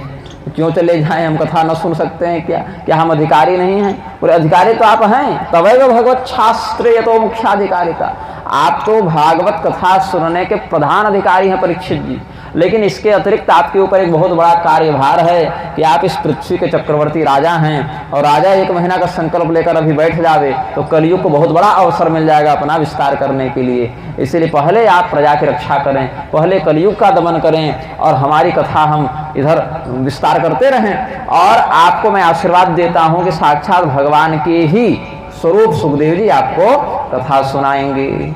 इसीलिए ऐसा करो, भगवान इस धराधाम पर व्यावहारिक लीला के अंतर्गत नहीं हैं, यह जानकर कलयुग का आत्मविश्वास बहुत बढ़ गया है और कलयुग बड़ा उच्छृंखल हो गया है, बहुत शीघ्रता से अपना संक्रमण फैला रहा है। इसलिए तुम दिग्विजय करने के लिए निकलो और कलयुग का निग्रह करो। तब तक हम 1 महीने तक भागवत सुनाएंगे। श्री कृष्णेन परित्यक्ते भूतले बलवान कलिः करिष्यति परम विघ्नं सत्कार्ये समुपस्थिते तस्माद् दिग्विजयं याहि कलिनिग्रहमाचर अहं तुमा समाप्त्रेण वैष्णवीं रीतिमास्थितः। हम 1 महीने तक भगवान विष्णु जिस प्रकार से कथा कहते हैं वैसे ही कथा कहेंगे। तो परीक्षित जी ने कहा कि श्री भागवत संप्राप्ति कथम मम भविष्यति, फिर हमें भागवत कब प्राप्त होंगे, हम तो भाई आपके चरणों पर आश्रित हैं। तब उद्धव जी ने आशीर्वाद दिया कि हम जो ये कथा सुना रहे हैं उसकी चर्चा समाज में अधिक नहीं होगी। इस कथा में हम 1 महीने तक क्या कहेंगे इसको लोग नहीं जानेंगे। भागवत की प्रसिद्धि ही परीक्षित जी के माध्यम से होगी। इसीलिए वार्तामपि न जानन्ति मनुष्याः कर्म तत्पराः। भागवत को हम भले बता रहे हैं लेकिन लोग जो हैं भागवत के विषय में नहीं जानेंगे, कर्मानुबंध में फंसे रहने के कारण। आपके अनुग्रह से ही लोग भागवत के विषय में जान पाएंगे।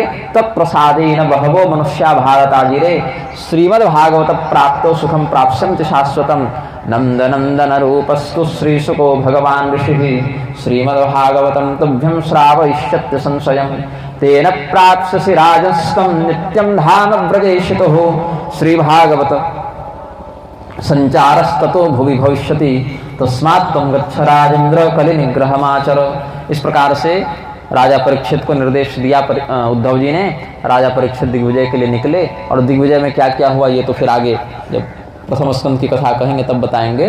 लेकिन यहाँ पर केवल इतना समझना चाहिए कि जब वज्रनाभ को भगवान के विभूति स्वरूप उद्धव जी ने भागवत सुनाई है तो भगवान के मूल रूप का रहस्य वज्रनाभ को स्मरण हुआ और उन्होंने देखा कि भगवान तो हमसे दूर हैं ही नहीं, हम तो आज भी उनके दाहिने चरण की सेवा कर रहे हैं, ऐसा उन्होंने देखा। वज्रस्तु दक्षिण दृष्ट्वा कृष्ण पाद सरोरुहे।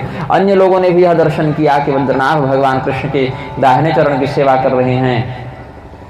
और इस प्रकार से जो भी उनके हृदय में भगवान के वियोग का विरह था स्वपृष्ठ विरह व्याधि विमुक्ता स्वपदम जयो, वो सब भगवान की रानियां और अन्य भक्त गोप गोपी समूह का उद्धव जी की कृपा से उद्धार हुआ है।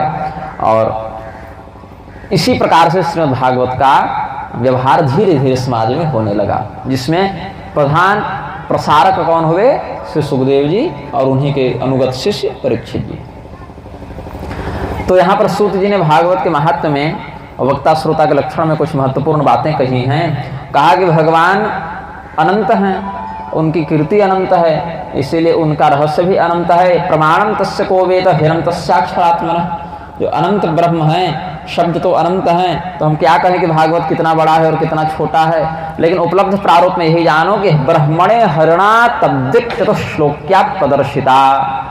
पहले ब्रह्मा जी को भगवान नारायण ने भागवत पढ़ाई और 4 ही श्लोक में पढ़ाई, और वेदव्यास जी तक वो परंपरा 4 श्लोक तक ही वाले रूप में आई, लेकिन मनुष्यों पर कृपा करके उसको और अच्छे से लोग समझ जाएं, इसके लिए सुखदेव जी ने परीक्षित जी को विस्तार से बताया।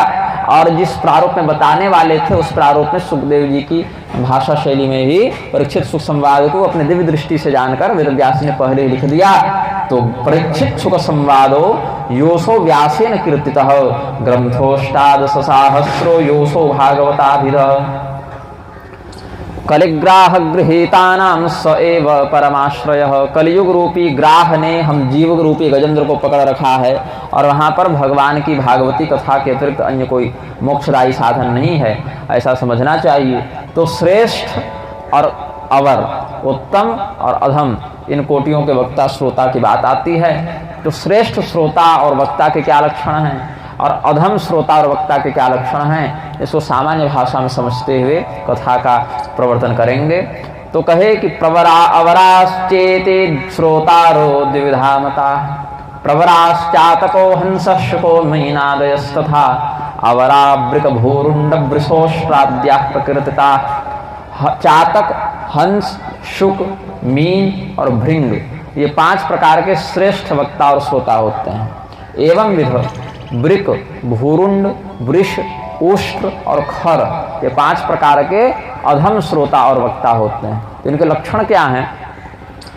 जैसे अन्य स्थानों पर जल की उपलब्धता होने के बाद भी चातक पक्षी मेघों की ओर देखता रहता है कि हम तो मेघ से आने वाले जल का ही आस्वादन करेंगे। अन्यत्र जल की उपलब्धता होने के बाद भी वो उधर मन नहीं लगाता, मेघाश्रित होकर प्यासा भले रह जावे, लेकिन वर्षा के जल के अतिरिक्त अन्य की आशा नहीं करता। ऐसे कलयुग में ये लक्षण चातक छोड़ते जा रहे हैं, अब इधर उधर पी ले रहे हैं। कलयुग में सब प्रजाति अपना अपना लक्षण छोड़ेंगे ना। एक मैंने वीडियो देखा, हिरण सांप खा रहा है और शेर घास खा रहा है, एक हमने देखा था वीडियो में, और वास्तविक था, AI वाला नहीं था वो। तो ये सब लक्षण, चाहे मनुष्य हो चाहे पशु हो, वैपरीत्य का प्रदर्शन करना है कलयुग का शौक है। शौक होते हैं ना अलग अलग चीज़ों के। तो कलयुग को आनंद किस में आता है? टाइम पास कलयुग का कैसे होता है? अरे एकादशी कर रहा है, चलो इसको थोड़ा दारू मुर्गा में मन लगवा दें, इसका पतन कैसे होगा? ये बड़ा संयमी है, चलो इसको किसी स्त्री में फंसा दें। तो अच्छे का स्वभाव बदलकर उसको विकृत करने में कलयुग को बड़ा आनंद आता है।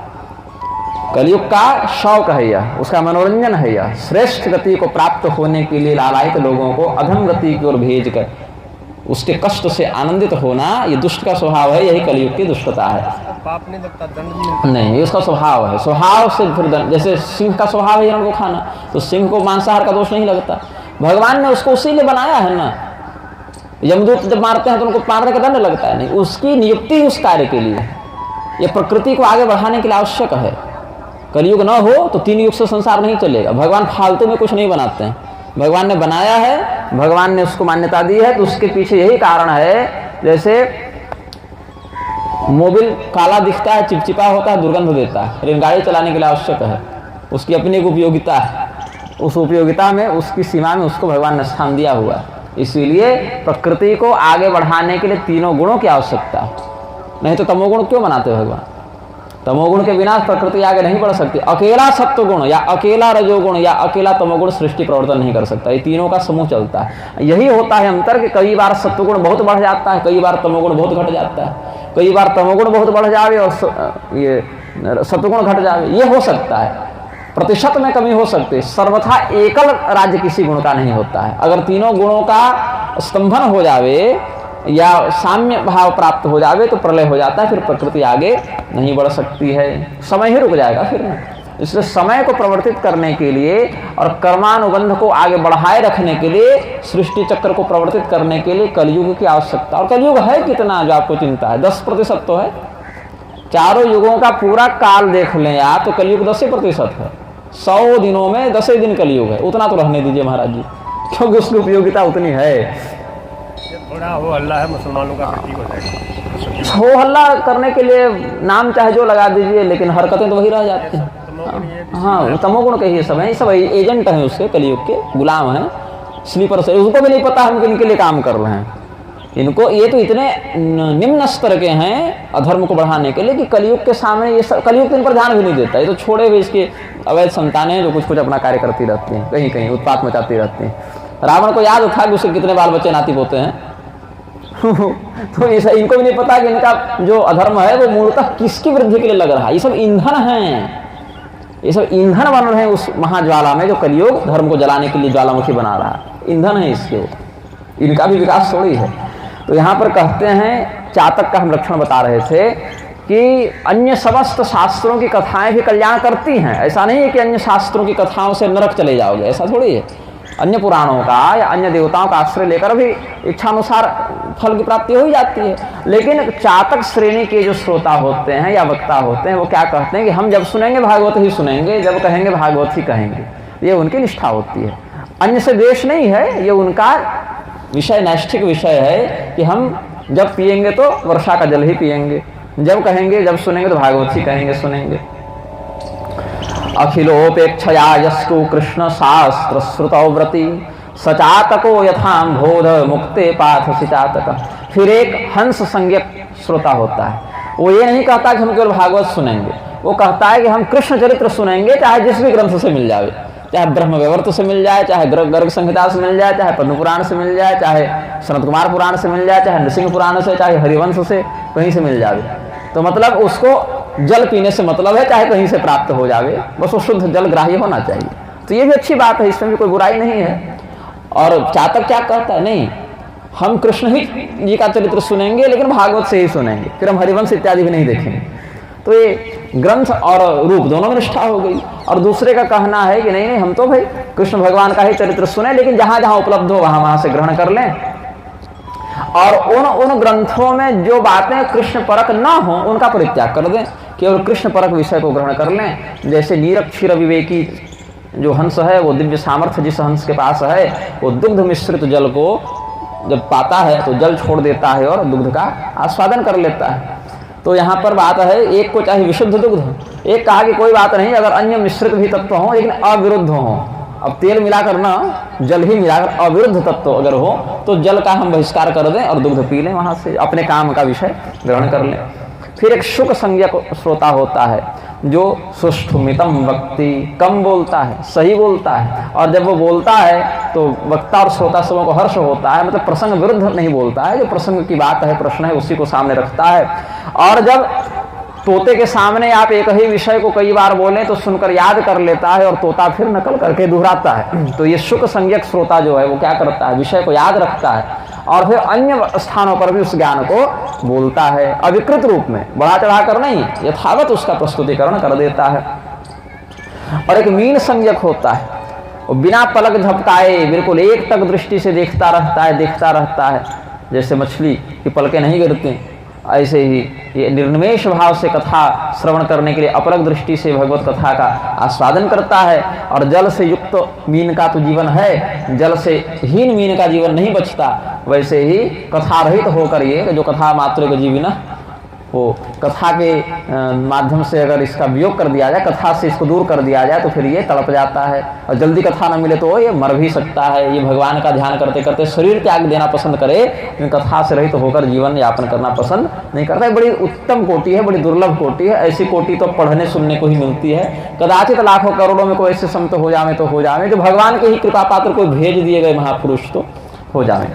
फिर भृंग तो और भी अद्भुत है। जैसे भृंगी कीड़ा वाला प्रसंग देखते हैं, चिंतन करते करते वो तद्रूप हो जाता है, वैसे कथा सुन सुनकर इतना रस में डूबता है कि फिर सीधे उसका सारूप्य मोक्ष हो जाता है। फिर उसका रूप भी परिवर्तित हो जाता है, उसको भगवान अपने रूप में मिला लेते हैं। तो यहाँ पर ये 5 प्रकार के चातक, हंस, शुक, मीन और भृंग, ये 5 प्रकार के उत्तम कोटि के श्रोता वक्ता बताए गए। और यहाँ पर अधम कोटि भी वर्णित है, जिसका थोड़ा सा अनुसरण कर लेते हैं, समझ लेते हैं उसको भी। तो कहे कि सबसे पहले जो है वृक संज्ञक अधम श्रोता होता है। वृक कहते हैं भेड़िया को। तो भेड़िया क्या करता है, जैसे हिरण प्रेम से घास चर रहे हों और अचानक से भेड़ियों का झुंड हल्ला करने लग जावे तो हिरण डर जाएं या उनके विश्राम में, उनकी शांति में विघ्न पड़े, वैसे ही जो रसिक श्रोता वक्ता भगवान की कथा का श्रवण करने के लिए शांतचित्त होकर बैठे हुए हैं, ऐसे लोगों की कथा में विघ्न उत्पन्न करने के लिए बीच बीच में जो हल्ला करने लगते हैं या टोका टाकी करने लगते हैं, जो कथा से विरुद्ध हो, रस की वृद्धि करने के लिए तो मान्य है, फिर वो तो शुक हो गया। रस के विरुद्ध जाकर विघ्न उत्पन्न करने की भावना से अमर्यादित होकर जो हल्ला करने लग जावे या टोकने लग जावे या विघ्न कर दें, श्रोता तो खैर वो भी हैं, लेकिन वो वृक संज्ञक श्रोता हैं जिनको भेड़िया कहा गया है। और भूरुंड एक पक्षी होता था जो अब विलुप्त हो गया, इसके 2 मस्तक होते थे। ये भी एक अब तो ये सब साहित्यों में ही सुनने पढ़ने को मिलते हैं ऐसे पक्षी। तो भूरुंड जो है वो हिमालय की ओर रहते थे ये सब पक्षी। ये बोलते बड़ा सुंदर थे। और भूरुंड के विषय में एक कथा बड़ी प्रसिद्ध है, कुछ लोग उसको तोता के नाम से बताते हैं, लेकिन ये बात भूरुंड की ही है। वो कहता था कि वो शिकारी आएगा, जाल बिछाएगा, दाना डालेगा, लोभ में मत फंसना, वही वाला उसका जीवन है। उपदेश बहुत बढ़िया करता था, लेकिन फंसता स्वयं उसी बात में था जिसके लिए निषेध करता था। और इससे जुड़ी एक और कथा है भूरुंड से जुड़ी, जो मेरे पिताजी बच्चों ने बताए थे। ये बड़ा ईर्ष्यालु होता था और इसके दोनों मस्तक एक दूसरे के विरुद्ध कार्य किया करते थे। तो अंतिम भूरुंड कैसे मरा, विलुप्त जो हुआ ये पक्षी, इसके पीछे एक कथा है। वो कथा कितनी प्रामाणिक है, शास्त्रीय बात तो नहीं है, लेकिन पिताजी ने बताई थी। उसका नाम आ गया तो बता देता हूँ ताकि उसका लक्षण समझ लें। एक बार समुद्र से बहकर कोई द्वीपांतरीय फल आया। भूरुंड जो है वो समुद्र के किनारे गया हुआ था। अब वो फल हिमालय में मिलता नहीं था, हिमालय का वासी था, और फल हिमालय में ना मिले तो उड़ते हुए एक बार समुद्र तट पर चला गया था। वहाँ इसको एक अनुपम फल मिला। तो जिस मुख ने पहले देखा उसने उसको चखा, बड़ा स्वादिष्ट लगा उसको। तो दूसरे मुख ने कहा भाई जरा हमें भी चखाओ। बोले नहीं नहीं, हमने पाया है, हम चखेंगे, हमने पाया है। जो पाया सो खाया। और इसको बड़ा ललक लगे कि स्वादिष्ट तो बड़ा बढ़िया है, लेकिन अब पेट में जाने के बाद थोड़ी स्वाद है, वो तो जिह्वा का विषय है ना स्वाद। तो इसने कहा चलो ठीक है, मैं तुमको अच्छी बात बताऊंगा। तो उसने फल नहीं दिया दूसरे मस्तक ने।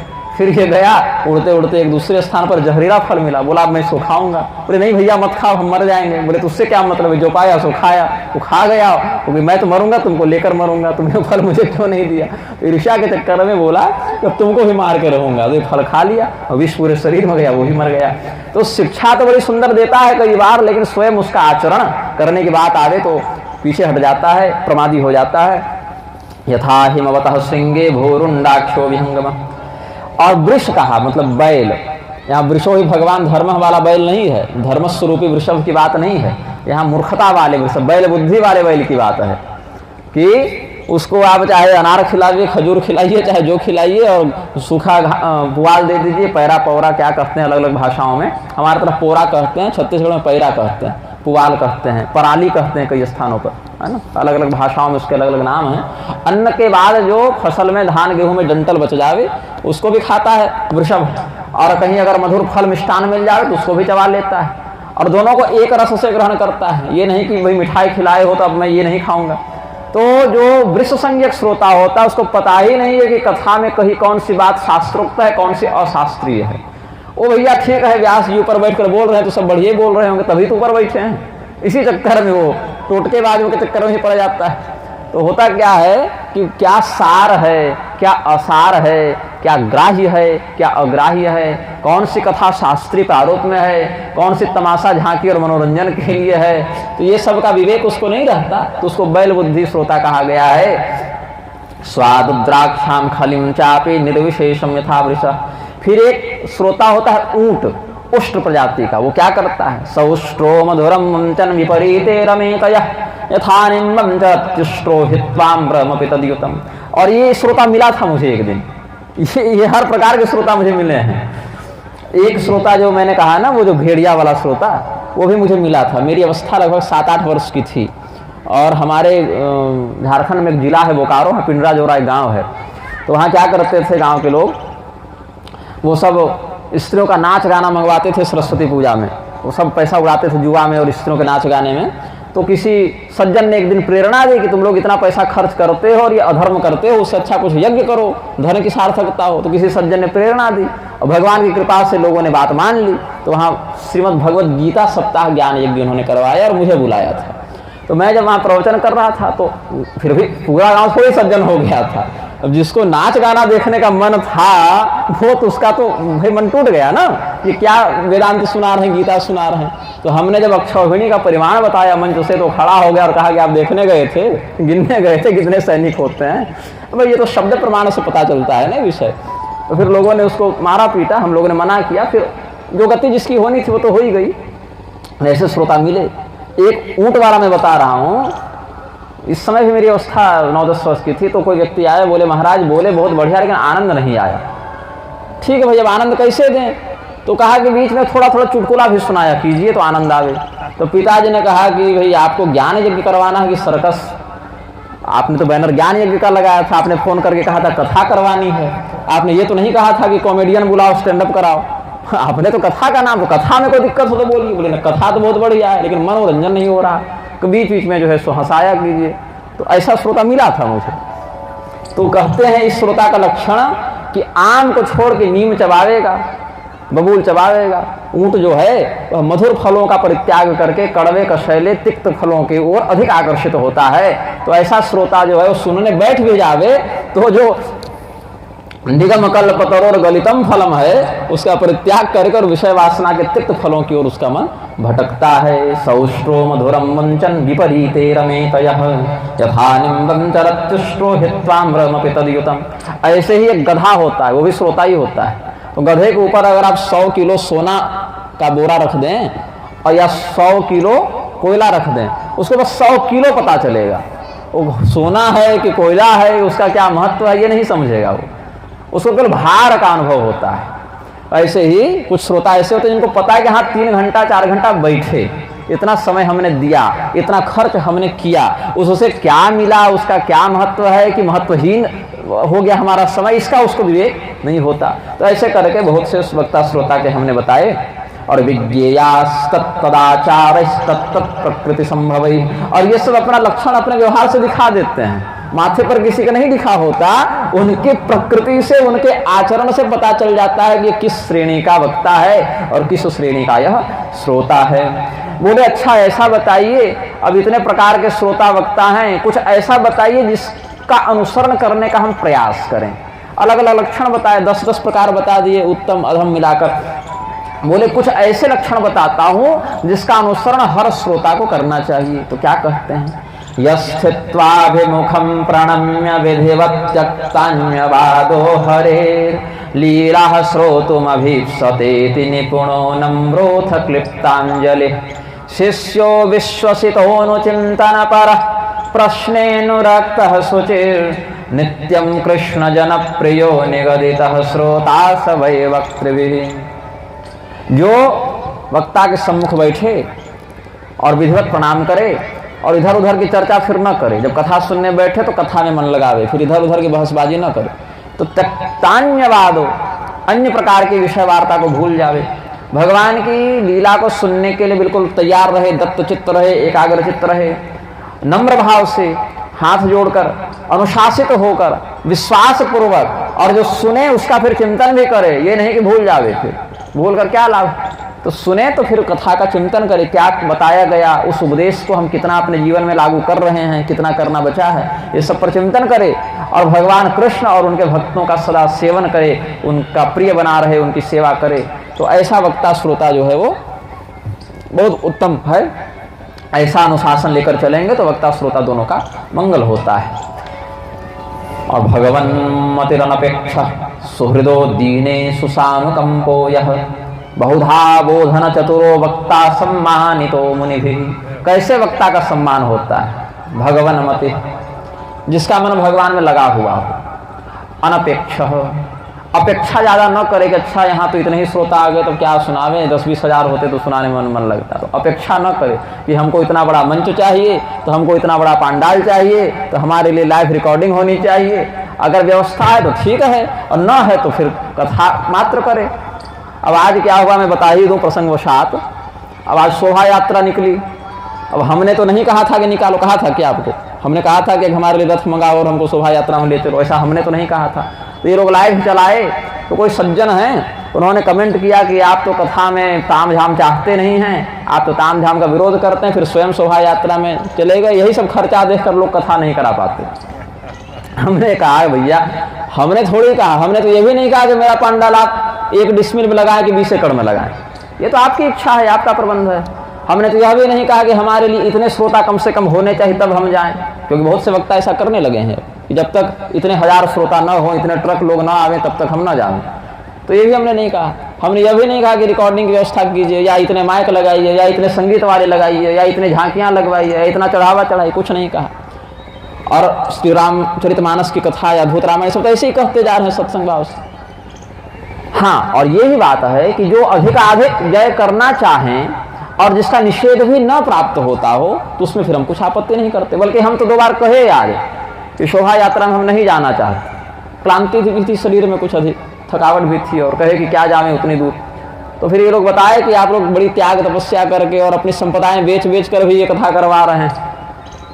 तो फिर हमारा हृदय करुणा से व्याप्त हो गया। बोले भाई अब गाड़ी घोड़ा बेच बेच के कथा कर रहे हैं ये लोग, तो नहीं जाऊंगा तो इनका भाव खंडित हो जाएगा। पांडित जी बोले गुरु जी ऐसे साधुओं के लिए आपको अनुग्रह करना चाहिए। हमने कहा अच्छा चलो ठीक है फिर तो चले। तो हम ये नहीं कहते कि आप ये सब तामझाम कीजिए। हाँ, ये अवश्य है कि यदि आपके पास सामर्थ्य है, इच्छा है और उसका शास्त्र में निषेध नहीं है तो कीजिए।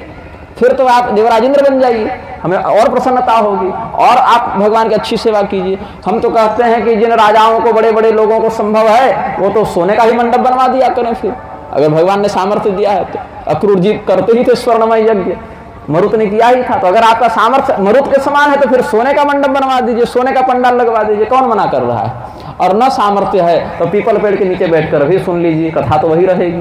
कथा का श्लोक, कथा का सिद्धांत और कथा का विषय थोड़ी बदल जाएगा। तो यहाँ पर अनपेक्ष होना चाहिए वक्ता को और सुहृद होना चाहिए। किसमें?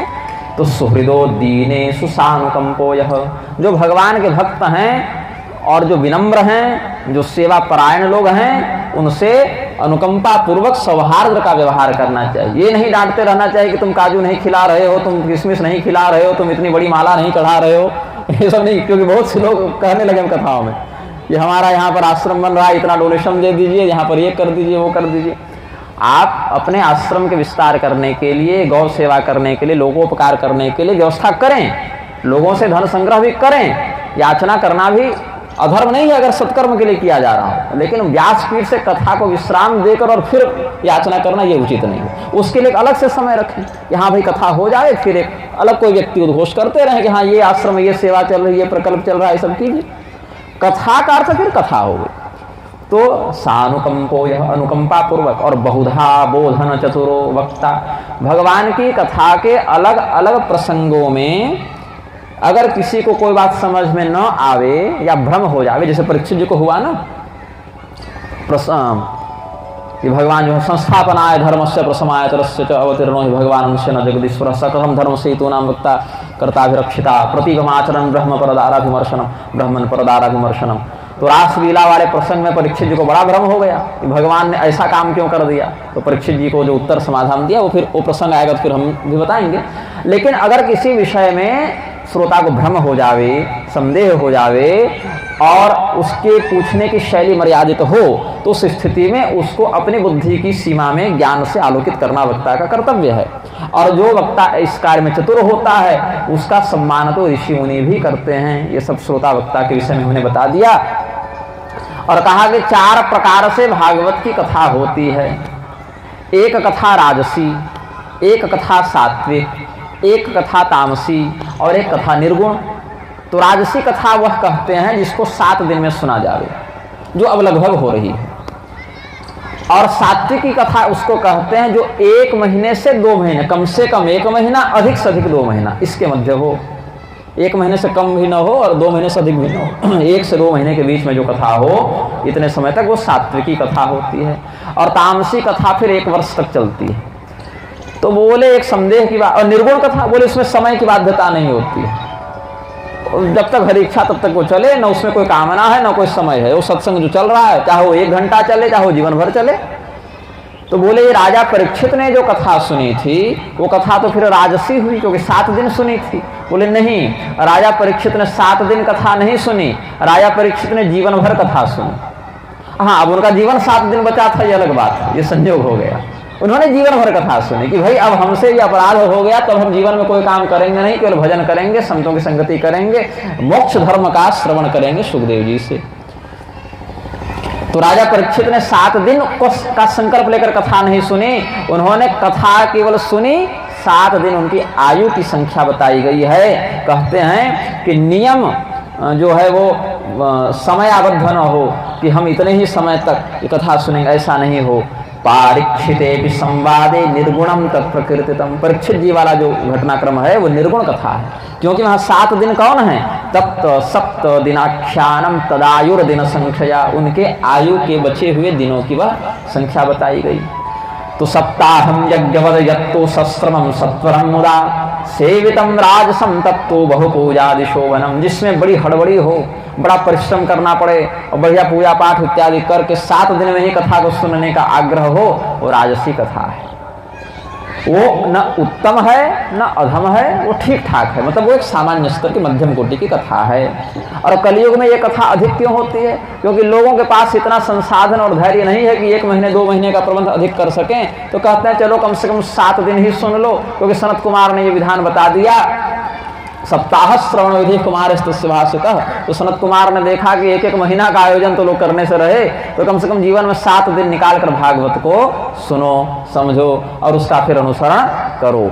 इसीलिए और 1 महीने या 1-2 महीने तक मासेन ऋतुना वापे श्रवणम स्वाद संयुतम सात्विकम तदनायासम समस्तानंदवर्धनम, समस्त आनंदों को बढ़ाने वाला जो मास पारायण या ऋतु पारायण होता है 1 से 2 महीने तक चलने वाला, वो सात्विक है, वही सबसे बढ़िया है गुणों की श्रेणी में देखें। और 1 साल तक जो चले वो तामसी होता है। बोले क्यों?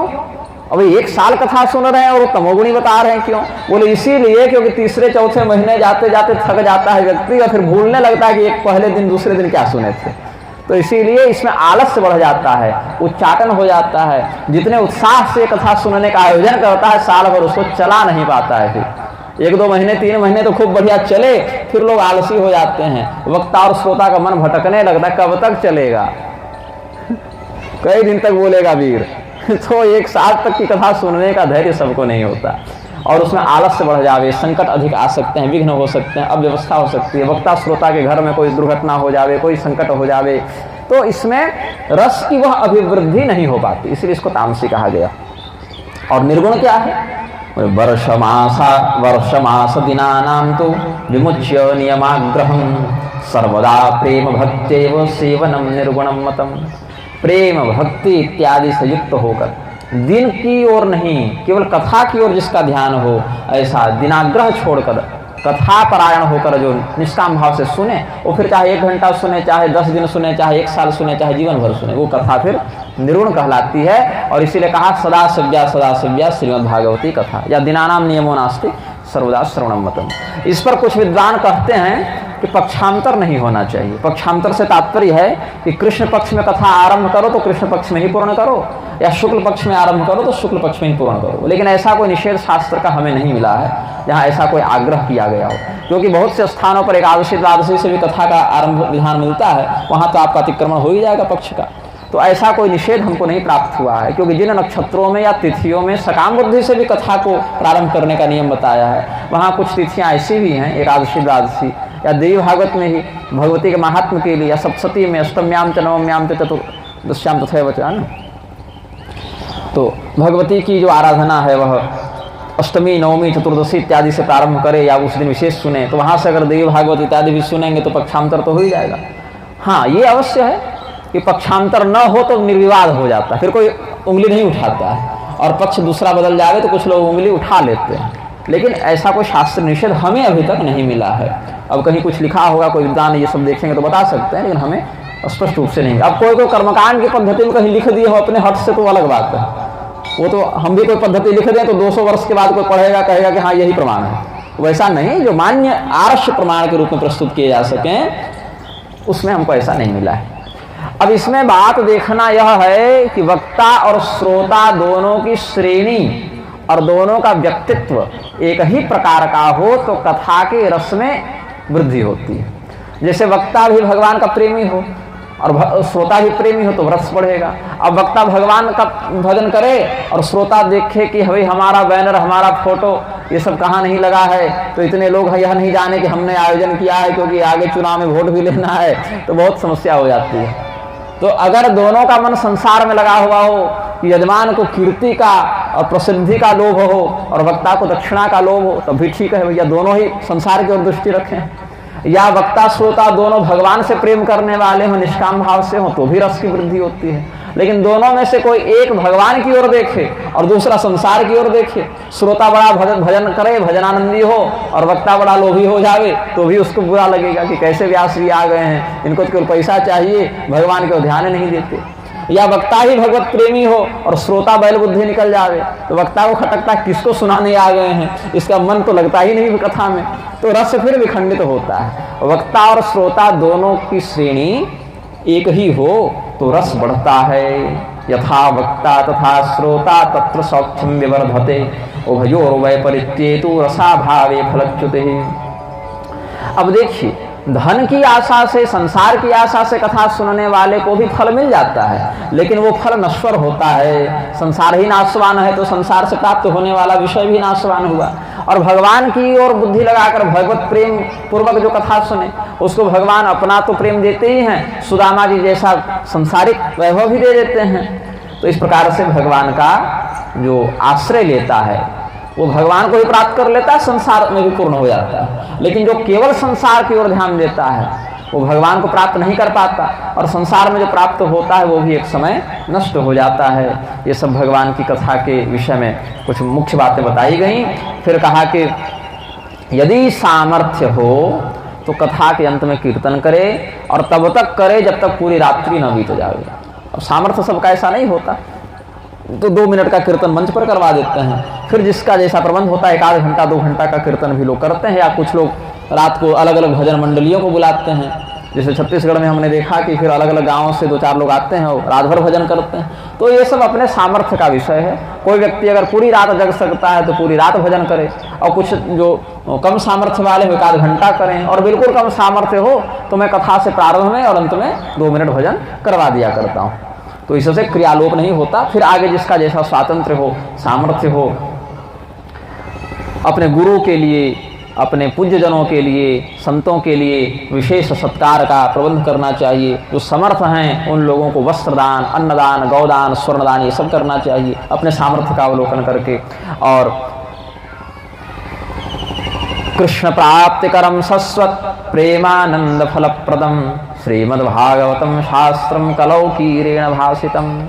प्रेम रूपी आनंद का फल प्रदान करने वाला, भगवान कृष्ण की निश्चय ही प्राप्ति कराने वाला यह श्रीमद्भागवत शास्त्र कलयुग में सुखदेव जी के द्वारा बताया गया है, जिसके स्कंद पुराणोक्त महात्म्य पर हमने आज चर्चा की है। कल पद्म पुराणोक्त महात्म्य पर कुछ चिंतन प्रस्तुत करेंगे, और यथासमय फिर कथा का मूल भाग जो प्रथम स्कंद से 12 स्कंद के मध्य जो कथा विस्तार है उस पर समय अनुसार अनुसंधान व्यक्त करेंगे।